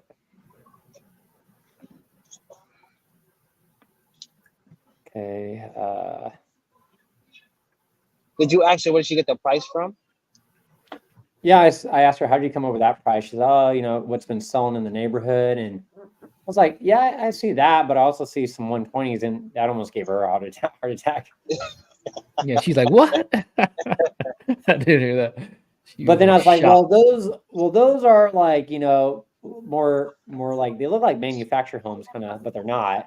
And yours is brick. So it's just weird. Like right next door, I see a 120. Then across the street, I see a 210. So it's like, they're so off. Yeah, it's definitely 210, I think. I've seen it now. Yeah, I see a lot of 210s. So I might as well just play safe, 210. But you see a lot of hundreds too, huh? Like 115. Yeah, it's small. Yeah. 195. Yeah, I got at 200. The active one's at 235. You bought it for 128. So your price is good. I think my numbers were good. I think I just didn't build enough honor motivate. I think my numbers are good. It's just I paid too much more on the numbers than I did on the conversation, I think. Yeah. You just wanted to go straight to the negotiation. Yeah. Well, I haven't done it in a while. Like, man, I haven't been on a closing call in a while. I was like a little rusty. No, sometimes it happens to me. I don't call for a week. I go straight to the numbers, but that's like you rushing it. And even if they accept, they probably would ghost you or something. So I just take your time. Yeah, because I like honestly, like I have my notebook, right, where I have notes and shit. Yeah. But if I just stuck to the CRM on my left side, I have quick notes, so that's more like after the call. But I have like name, motivation, asking price, Zillow price, ARV, repair cost, repairs needed, offer price, notes. Like I should have just stuck to that order. Yeah. But it's always hindsight. Wait, is that like something you follow, like a not a script, but like? It's more of a guideline because if I'm just writing notes freeballing, honestly, I only need to write down motivation. Honestly, I don't care about the recap, I don't care about none of that shit. Exactly. I say it, but when I'm on the phone, I forget it, and it happens, you know. What I do, I have like a notepad. I have a bunch of open-ended questions, and whatever applies to the conversation, I just say it. So I'll be like, "What's your plan? What was your plan for the property? Let's say they just bought it, and then they'll start telling me, oh, why they bought it, what was the plan, but it didn't go through, why I'm comping, or like a bunch of open-ended questions. And I'm still trying to learn more. Like I watch RJ and everybody, where when they say open-ended question, I'm like, oh, let me take that. Yeah, like instantly. Like Caesar has a couple good ones. When I watch him, I said, oh, let me take those open-ended questions. And I think I need to ask more questions too. Just for me, I'm more worried about like fixing the puzzle than the motivation in the questions. It's just hard, you know. The whole thing is hard, right? So I think I should have dug more on the motivation. Fuck, I don't even know what I was talking about. But yeah, definitely motivation and just because like I'll write open-ended questions. So open-ended questions. There's this guy and his name's I think Brad in Sub 2 Closers Cafe. I don't know if they still do that, but you know, we still chat on Instagram all the time. And he said, just, you know, ask questions that start with W. I'm like, I know about open-ended questions. I know that they teach you that at Salesforce, HubSpot, all that shit, right? I know the concept of it, but when you actually get down to open-ended questions on the phone, it's hard to come up with one. So he kind of dropped a nugget on me, which is like, ask questions that start with W. Like, where are you looking to move? Why are you looking to sell? What needs to be done with the property? What's broke? Yeah. And it kind of clicks in my head. Like, Yeah. Now you think about it, Yeah. But yeah, if you guys got anything on the comments, as far as what questions you guys like to ask for opening questions, drop them in the chat. But yeah, opening questions are hard. Like what I try to ask, like, oh, what if you don't sell it? What would you do? But I kind of spoke for her, and I always run in, like, I do that too much sometimes. Yeah, and then that question you can't ask without building rapport. No, yeah, it's hard. Okay, so on to the next couple leads. What's up, Angel? Hey, you guys are gonna what's up? for a while, right? Yo. Hey, cool. I'll come back in 20 minutes. It's too windy out here. We'll go back home. Hey, Caesar. What up? Hey, real quick, man. I just got off the phone with our beach guy. Yeah. I even tried to point out to him because it dawned on me later. I was like, that really wasn't, I don't think exactly what they wanted us to do. I think they wanted us to add that in, not delete what we had and put it in. You know what I'm saying? I think it was in addition to, not instead of. Okay. But I just got off the phone with him, man. I said, I kind of played it off like I said, hey, I was just checking in with you, see what's going on. He was all breathing a sigh of relief from the election. He's like, I couldn't even watch the fucking TV last night. And I said, hey, man, I said, did you get a chance to look over that contract? He's all, no, I hadn't looked at it yet. And I said, well, I just wanted you to see what your $600 an hour talent was getting you, man. And he said, no, I got a deal on those. He said $400 a piece to look at the contracts. So $800, I'm in all in on both of them. I was like, okay. I said, well, take a look and see if that's what you want to sign. I said, we get those locked up, we can go ahead and move forward. But I said, I wasn't sure if that, I did what you said, man. You told me to go ahead and see what they had. But I said, if you're okay with it, I'm okay with it. He hadn't looked at it yet, but we'll see if he catches it. Because I did want to set it up a little bit so he didn't think like, wait a minute, fucking around. That's great. Here. Yeah. But Okay, anyway, cool, man. Let's see what happens. Tell these all right, guys have what a good happens. time, man. It looks pretty. I'll be It back looks on. windy as hell where you are, man. That's why I'm going back to my place. I'll see you guys in 20. Bye. All right, man. All right. Okay, so she owes 103. Losing it. Damn, I didn't get really anything about her. Fuck. Don't you hate when you get off the phone? You're like, I really know nothing about this prospect. I missed everything. Dude, you were on the phone with that girl for a bit too, man. Yeah, well, a lot of it was just the comps in the area and how much money I need to spend, but I always catch myself like I need to dig more in motivation. Like I think that's what's my Achilles heel. Because at first we're so worried about the numbers, right? Like, at first it was easy to build rapport, all that shit, being from sub 2, because that's all you have, right? Yeah. Then you get into RJ's thing, you're like, fuck, I need to know the numbers. Yeah. And you know the numbers, and you forget, okay, well, I need to do what Pace used to do, motivation, right? And it's just a bad habit to break. It's like Jerry Norton has been kind of crystallizing it for me a little bit lately. I've been watching some of his content, and he's like, the whole point of the low ball, he says it a little nicer than this, but he's like, the whole point of the low ball is to get at motivation. He's like, he's just literally cycling through them like as quick as he can. It's almost like he wants to shock them to see if they don't shock. Like a and then he'll pursue that one. Otherwise, he just discards it. Yeah. Because honestly, when you think about it,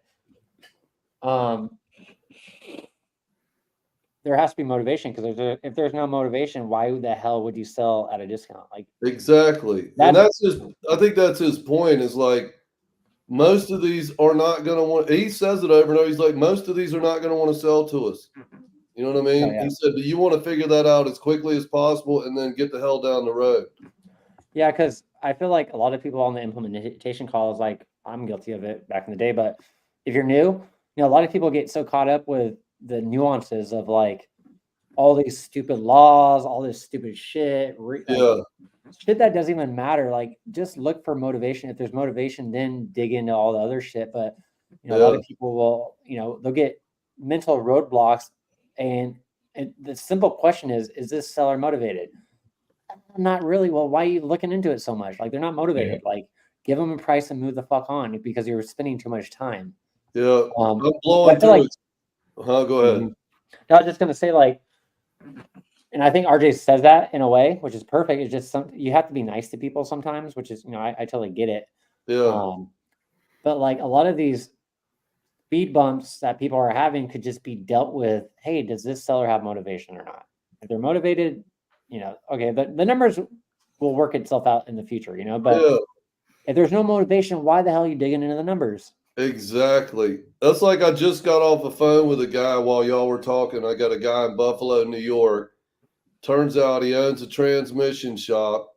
Mm-hmm. He flips houses as a hobby, has a handful of like 3 houses that he's doing. And as soon as I find out his wife's a realtor, we're done. Yeah. Is there anything else to talk about at that point? He's got all his bases covered. He did have one house he was offering an okay deal. Like if you were a flipper local guy, or if you were maybe looking to buy that house yourself and finish it, live there, you know what I mean? It would actually be a good deal. Is it a good deal for us? No. You know what I'm saying? Like, as soon as you figure that out, get the hell off the phone.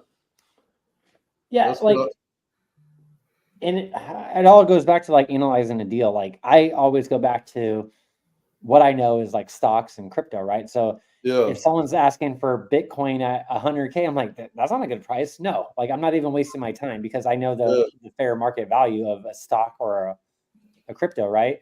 Yeah. But like on that one, on that call, she wanted 220. I'm like, okay, without digging so far deep into the comps, I'm looking at Zillow. She's looking for 220, right? I'm looking at Zillow. Zillow's 212. Realtors, 215. 224. Realtor Redfin's at 228. So I'm like, she's asking for market. Like I did not even look in the comps, but I just know from a basic broad spectrum of like she's asking retail. Okay, I need to dig into motivation. The numbers don't really matter because the numbers won't work. I need to dig into motivation. Yeah. So a lot of people will, I was guilty of this first, like they'll get the address, they'll go into the comps, they'll go gnarly in the comps, but you just need a ballpark at first to see, hey, what bucket is this seller? Like RJ says, what bucket are they in? Are they in the bucket of prices way ridiculous? If so, dig into motivation. And sometimes I forget to get the shovel out.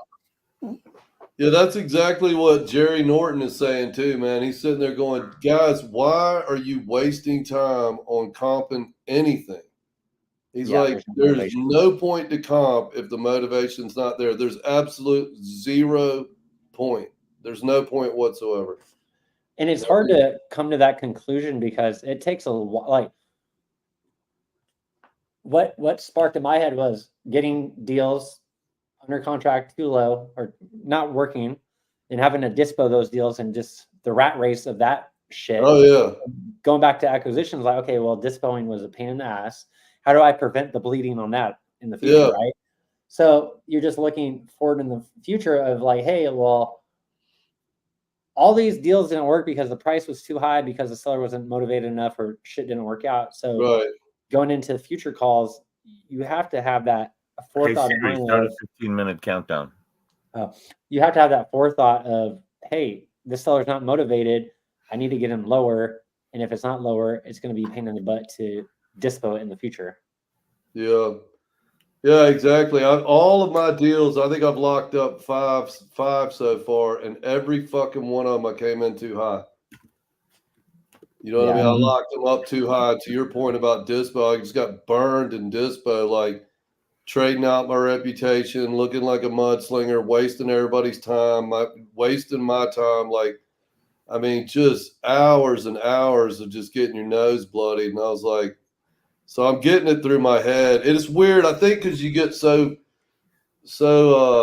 appreciative of anybody that talks to you halfway nice. Yeah. And you're like, oh, I can turn this into a deal. And it's like, you're not going to do jack shit unless they got their 4th DUI and they're going to jail. What are you doing with the house? You know what I'm saying? Like, and I feel like a lot of people like on the calls, this used to be me, like you guys could probably say it too. Were you guys in this boat where you got one deal and that was your whole world, right? And you only focus on that deal. You didn't really look at other deals, but if you did, you know the deal you're working is probably not a good deal. So they're Yeah. putting so much emphasis on one deal when you should go work in other deals and just let your, like, you have to have other horses in the race, right? So Yeah. if you're so caught up in one deal, you're putting too much emotion into it, and you're trying to make that deal work where it should just work if it's a good deal. Yeah. So, The one thing I saw on the DISPO side is if you have a good deal, it'll sell itself. yeah, mostly, yeah. You got a Because good they were deal. all willing to talk to me, and they all told me, almost all of them told me what the numbers would have been. So it was very, at this stage in the game, for me, it was educational, if nothing else. But it did impress upon me, these people exist. They are actively buying. You're just in way too high. You actually don't have a deal. Mm-hmm. You know what I mean? But if you had a deal, those guys would buy it all day long. Mm-hmm. So anyway, all right, I'm gonna get back on the horn. Someone called me and call him back.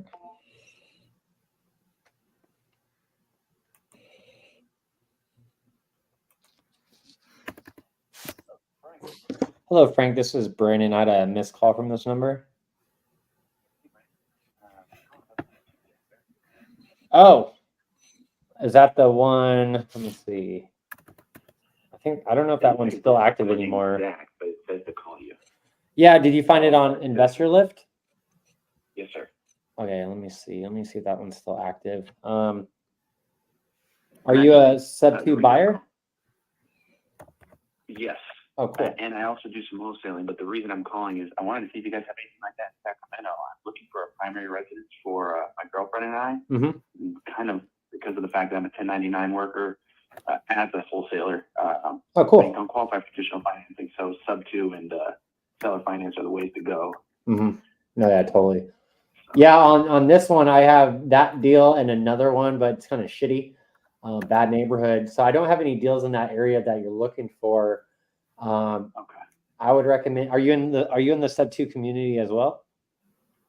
I'm not, no. So I work for a company called Joe Homebuyer. Oh, cool. We're a nationwide franchise, but we control the Sacramento territory. My boss owns the franchise out here, so we wrap things in sub 2 as well and take them down and either flip them or wrap them or just wholesale them in general. But no, I'm not. None of us are actually in the community itself. Mm-hmm. Yeah. I was gonna just say, like, if you were in that community, I would just make a post like, "Hey, does anyone have sub 2 deals in this area?" But if you have access to an investor lift, a lot of deals are on there as well.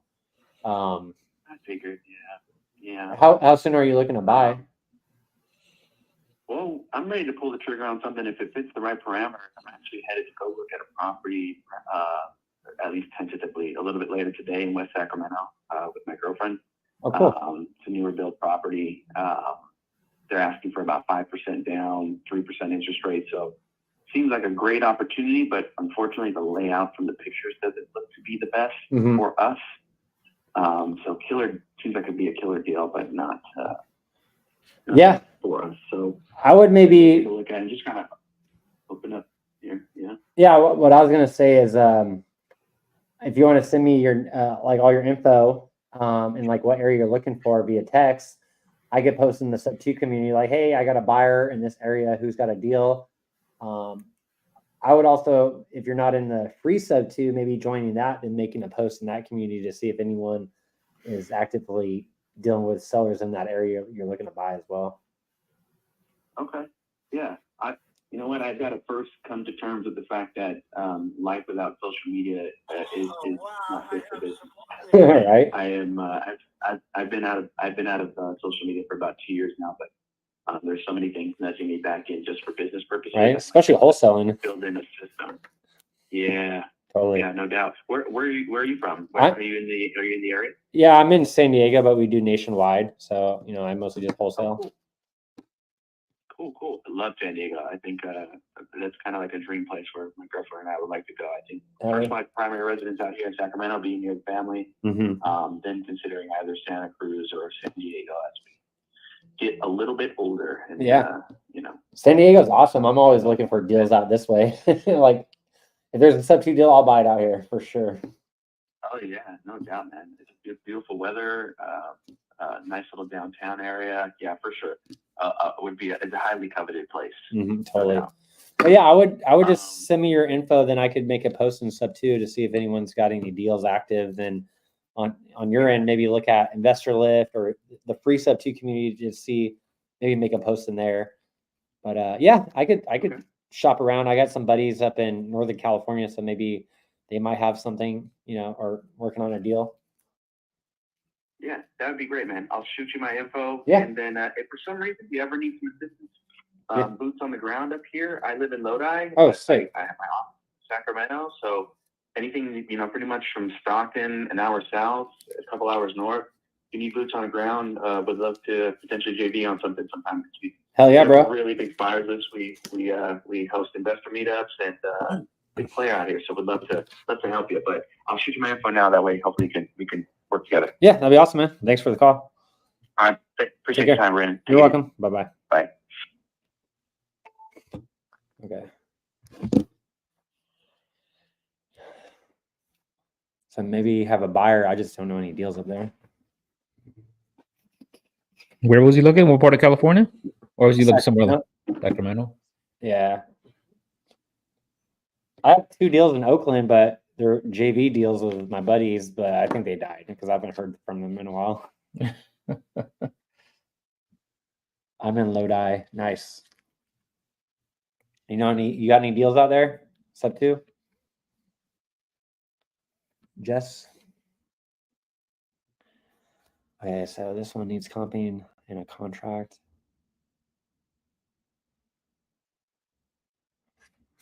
Okay, profit calculator.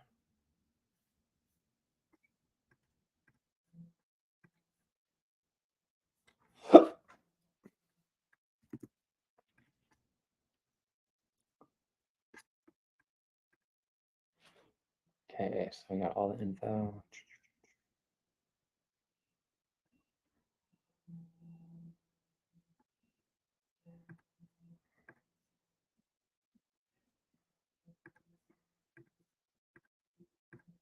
Okay, I think we got 2 more leads to call to. New ones. Cincinnati. Anybody in the call? Nope. You guys help me out with this Chicago deal. I'm getting a little bit of. I'm gonna put it down in the chat. Mm-hmm. I'm getting a very, very small. There we go. I'm not getting that many comps in the area. On PropStream, I'm getting 1 house. On batch leads, I'm getting a few more, but not in the same subdivision. If anybody knows, if anybody's got privy, maybe something will come up on that one. I called the guy. He said he's busy. I got to call him back in 10 minutes. Did he give you a price yet or not yet? No. I haven't been able to get him on the phone with enough time to be able to get that far. The thing with him is, though, I checked the house. I was just in Chicago. This one's in Chicago over the weekend, and that house is actually boarded up. So no one's living there. It's vacant. I know that he owes some money on it, but I think the ARV is in the mid 200s. Yeah, there's quite a few that pop up on Privy in the surrounding area. If I can get anywhere below. How many square feet is it? About 850, 60. Okay, so yeah, it's on my 2-1. It was wrong. He listed it as a 3-1 on speed to lead, but it's coming up as a 2-1. Oh yeah, I never look at that stuff when they put it in. It's always wrong. I never look at that. The stuff they provide, I never look at it because it's always wrong. Mm-hmm. So I'll just comp on Zillow. It's easier. I was going to look at that, but it's not coming up on anything as far as Zillow is concerned. They have no Zestimate.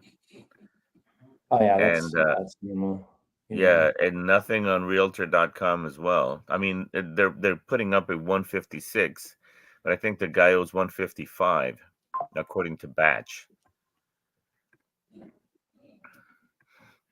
as the mortgage balance. But like I've said, I think I've got an estimated value at this point of about 250 to 270. I'm just if we get anywhere with just letting him walk with what he owes, that might be a good deal. So you said square foot was less than 1,000? Yeah, it's about 864, I think, from what I can tell on PropStream. Or 654, actually, 654. Really? That's tiny. Wait, Lot on size is Zillow over says 3,000. 11. PropStream's probably wrong. So Privy has it at 654. Yeah, lot 3075. Is it a 1-story or 2-story? It's it looks like it's a 1-story, Yeah. but it does have a basement, and I've got a I think it looks like a 2-story. It does look like a 2-story, but yeah, it just looks that way, I think, unless it's got an attic or something. Yeah. Well, there's a window 13 Right. feet in there, Right. Maybe we can get a small cot in there. Yeah.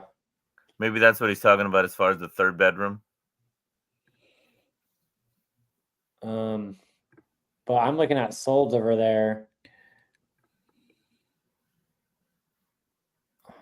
The highest sold was like 165 based on that square footage. Mm-hmm. But right by him, there's one for 23K, 25K, 75K. Well, those are across the street. Yeah, I saw that. I was thinking about getting him something like that, but I think he owes a lot more than that. It's coming up as 155 with the balance that he owes. Yeah, I just confirmed the square footage from him. Like, hey, what is this? Yeah. So it's right below that park. Yeah, I'm seeing solds.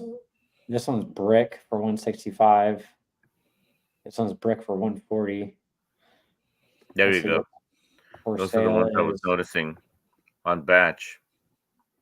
You got one for sale, right? You got one for 105 on Michigan Avenue. There's one for 105. December last year. Yeah, I'll just call him, make sure you got the right square footage and the bedroom count, and then work the comps. Because if it's like 700 square feet, that's gonna be hard because a lot of these are 950 for 120, 990 for 145 on market. I'm thinking I'd offer him like 90. 90 to 95. Yeah, depending on the rehab, yeah. Is what I'm looking at. And it doesn't look that bad. I saw pictures of the inside. It doesn't look that bad. The flooring is fine. The paint inside is fine. If anything, it would probably need some windows and maybe some touch up on the roof, but I don't see it as a major tear down at all. Mm-hmm.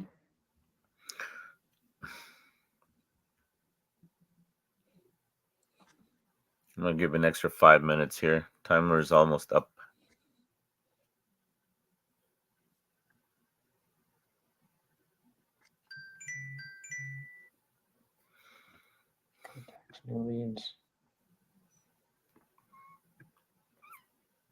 I got this one with my code yesterday for $100.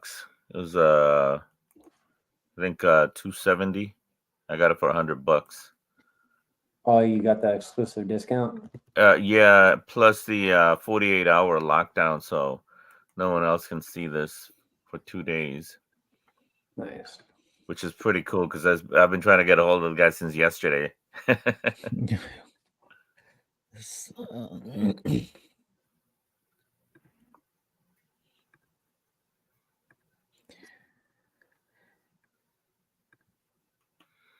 Yeah, Let's see if I can record this one on Loom.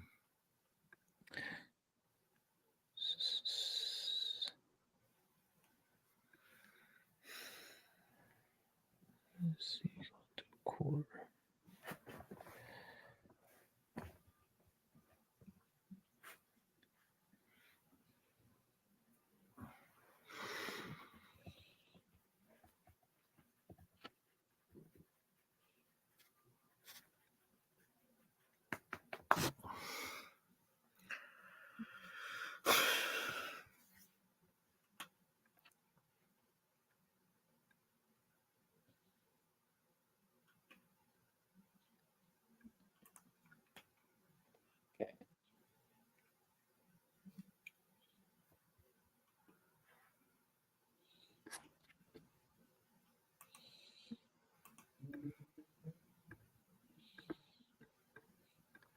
So let me call this new lead. Zillow's 860. 9 realtor.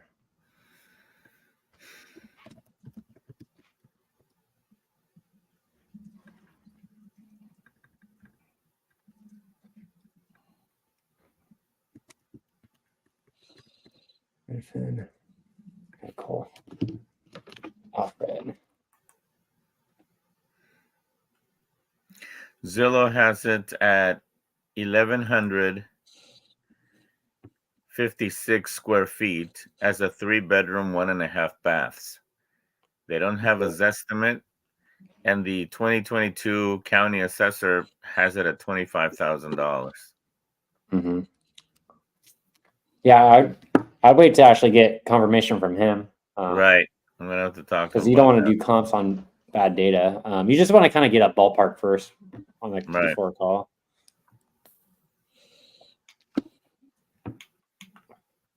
Yeah, I used to comp before, just like, what if they don't pick up ever? Which happens all the time. Right. So I'm like, I don't mind putting in like Zillow price, Redfin price, realtor price, and ballpark price, just to give me some. It's mostly a crutch. Mm-hmm. But I'll admit it. Okay, let's see if Alfred picks up.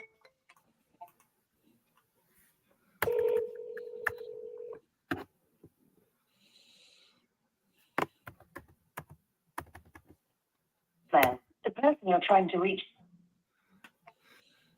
Come on, Alfred.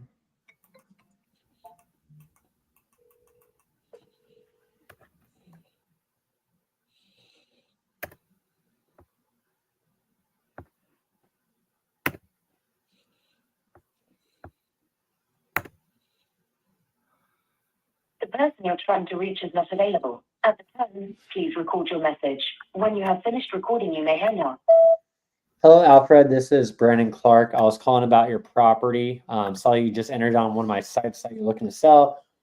If so, give me a call back, 760-823-8311. Thank you. Okay, let's send an email and a text. I don't think we got an email on that one. Nope, we'll just text them in.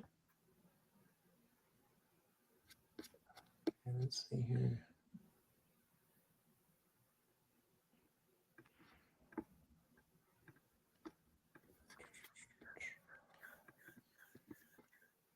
Hello, Alfred. Hello, Alfred. My name is Brandon Clark. Check on my property. Still looking to sell. Send. Called. Left. Voicemail. SMS. Number 6.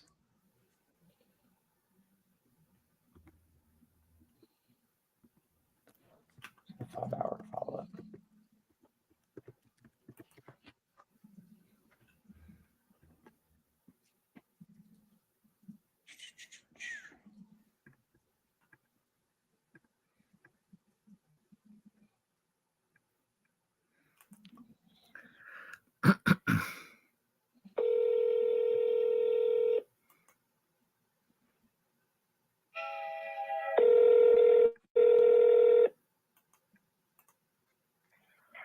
Hello, you have reached Ronnie.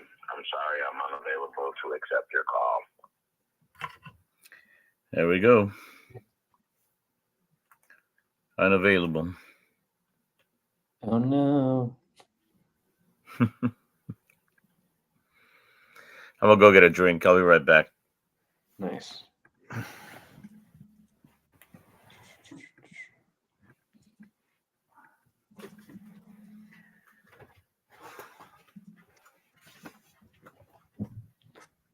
Okay, I got another lead.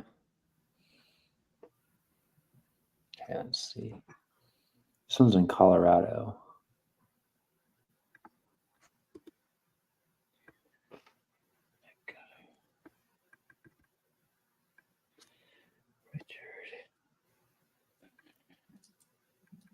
Yeah, Street View. Street View looks good. Looks like a normal suburban neighborhood.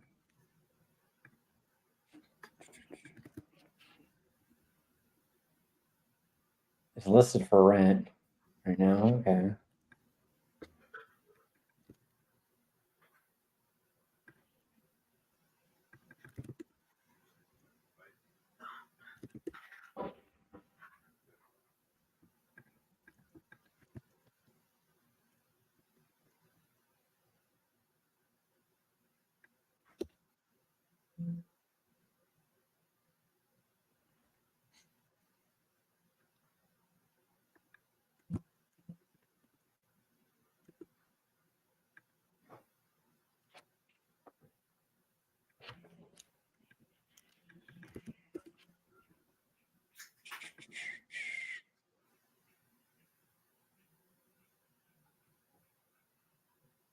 Yeah.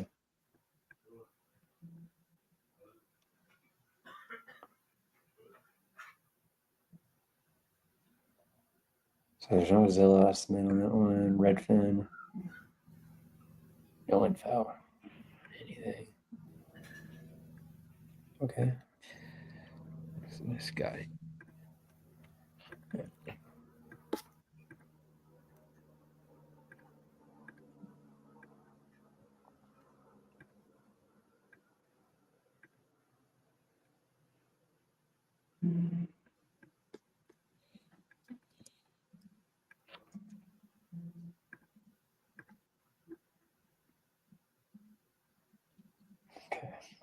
Time to call.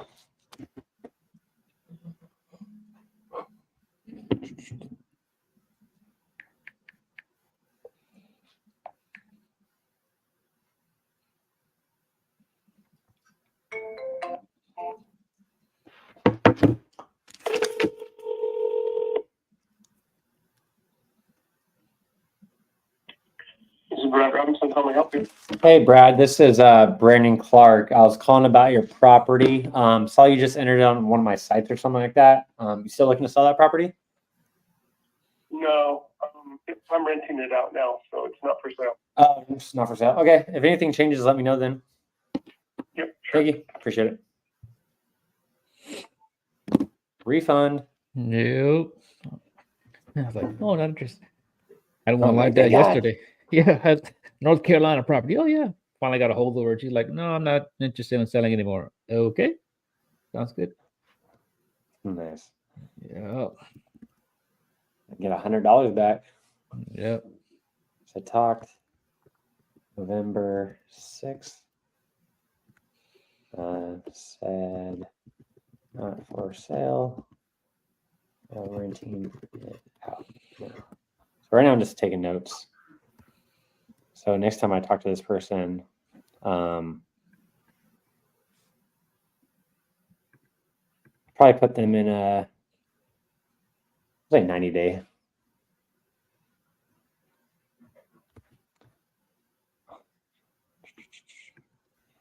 So that person, I'll put them in a 60-day call, 30-day auto SMS. Okay. That works.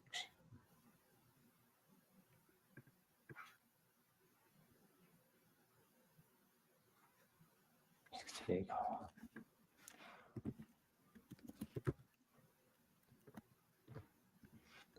November 6th said not for sale.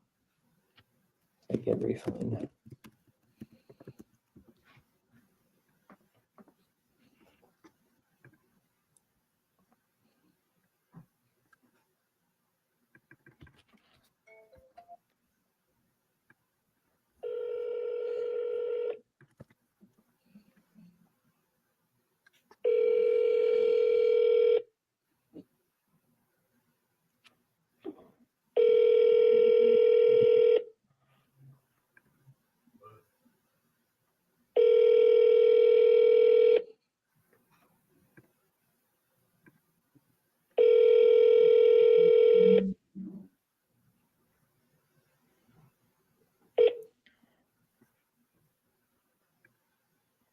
Hello, you have reached Maureen Beats. I can't come to the phone right now. If you'd like to leave a message, I'll return your call as soon as I can. Thank you. Have a great day. Hey, Maureen, Hector, just giving you a call back. Just following up on that property over there on Denville that you were looking to sell. Just seeing if you're still interested in selling, or did you actually end up listing it? Give me a call back. Love to be able to chat with you about it. Hope to talk to you soon. Take care.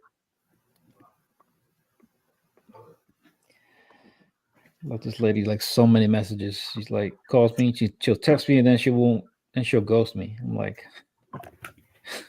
dang it. come on, like you just text me back, I'm calling you back, and then now you're not answering the phone.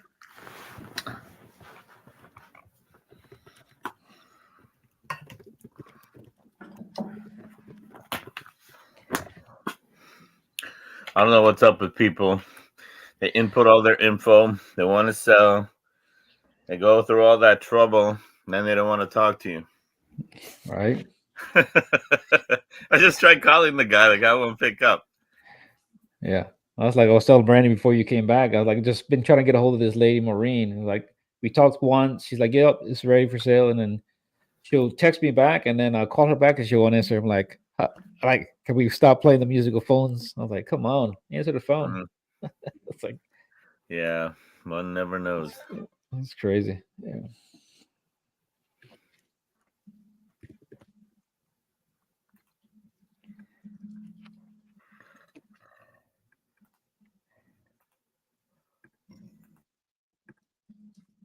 Right now, I'm processing that refund.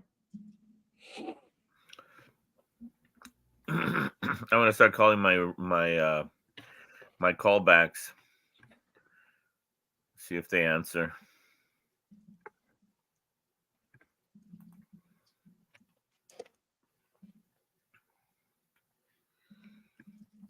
Like, pick up the phone.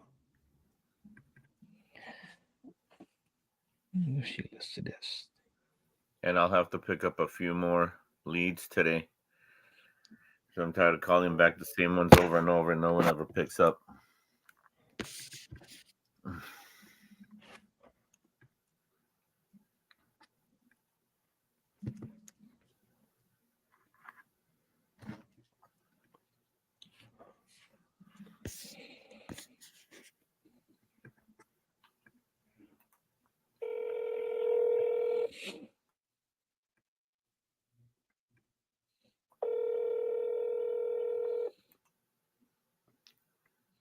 Why did I do that?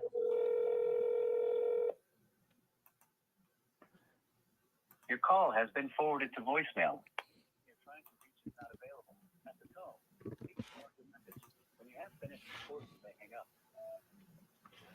Yeah, hi, Junie. This is Angel.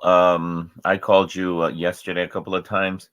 I was trying to get a hold of you. I filled out a form on my website. You wanted to sell Dalview Street. And so I wanted to find out if there's any way that you can give me a call back. My number is 817-349-6138. Again, my name's Angel. I was calling you because you spoke to Fiona, my partner, and you were looking to sell your house. Angel 817-349-6138. Thank you.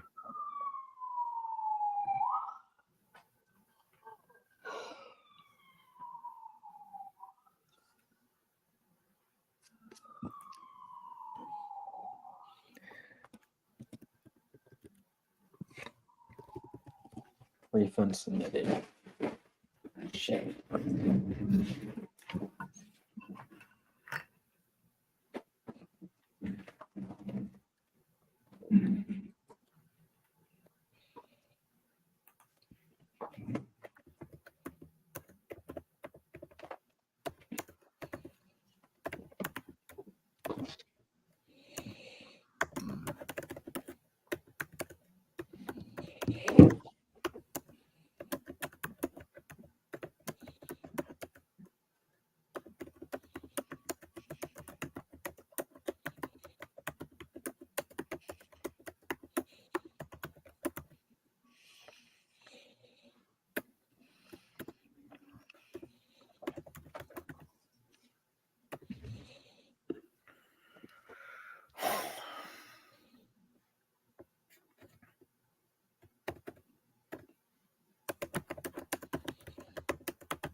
Okay.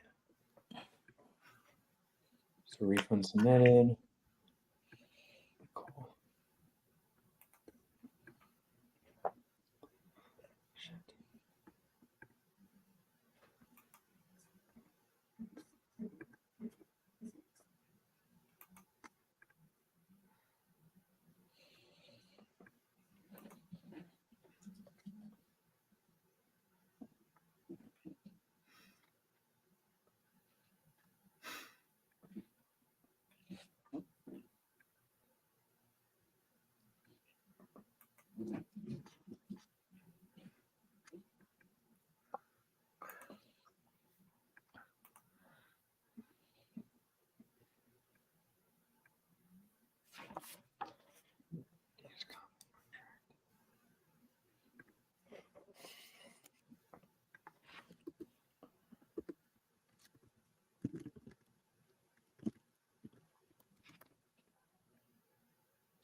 November 6th, 2024. Already, right? Yeah, I'm looking at the dates of all the people, on Speedily to give it like a mini CRM where you get input info and drop whatever comments on the notes you want. And a lot of these people, I remember sending them a lot of text messages and emails and phone calls in October, and I still can't get a hold of them. Now it's November 6th. Still can't get a hold of them. Pretty cool how you can leave notes on here. At least you're not completely lost. Yeah. It's nice. This lady, Junie, is right there in Houston. And the house is vacant. I'm trying to get a hold of her all this time. I actually purchased it on the 4th. So today is the last day before it goes back on the market. Got to get a hold of her.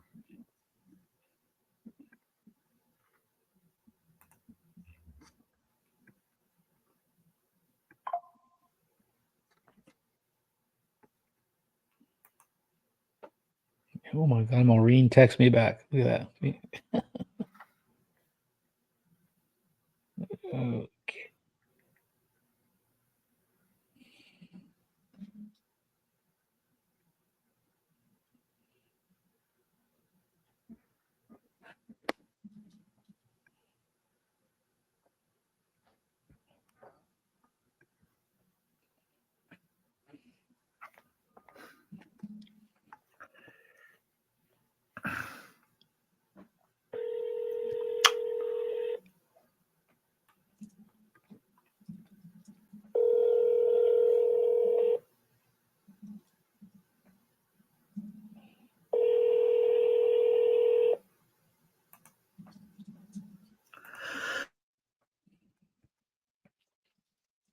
Come to the voicemail. 7655 Is not available. Please leave your message after the tone. After you have finished your message, just hang up. Or to hear more options, please press 1. Yes, hi, David. This is Angel. I called yesterday and the day before. It seems like you spoke to my partner, Maria. You had filled out your information on one of my websites about wanting to sell your house over there on Meridian. Is there any way that you can give me a call back? I'd love to talk to you about that. My number is 817-349-6138. And you can call me at any time. I'm actually looking to buy in the Quad area. And so if you can give me a call as soon as you can, we can discuss this. All right. Again, my name's Angel. Number is 349-6138. Thank you.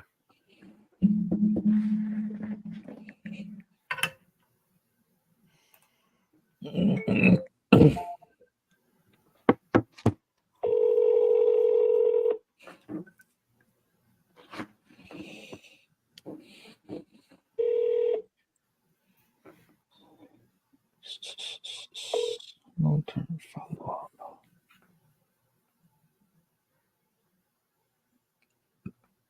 Okay, cool. Hopefully you can appreciate that. Is Caesar on or? Your call. What?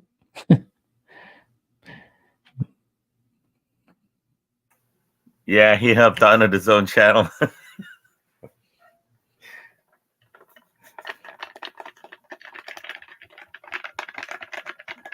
probably stay on for a little bit longer. Not too long though.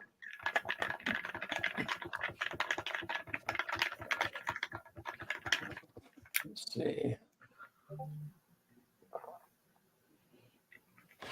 I'll drop his link on. Let's see. All right. Let's see here. Copy.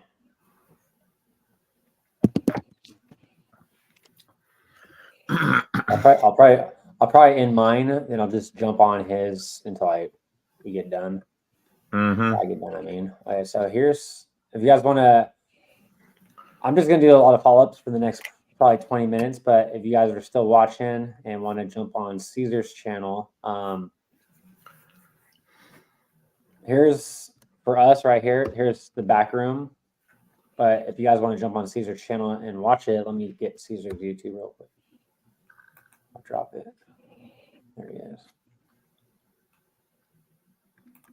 So we're gonna move to Caesar's channel. Here's his YouTube in the chat. If you're jumping on the back office, back of things, I put the StreamYard in there. So I'm gonna end this. Thanks everyone for showing up today. I'll be back on tomorrow in the morning again. Thanks to you guys for showing up. Make sure you like, comment, subscribe, and I'll see you guys on Caesar's for a little bit. All right. This in like 2 That's seconds. good. See you guys over there. You guys got the link? Yeah. Chat. Yeah. Wait, let me copy it. Awesome. See you guys. I'll see you over there. In stream.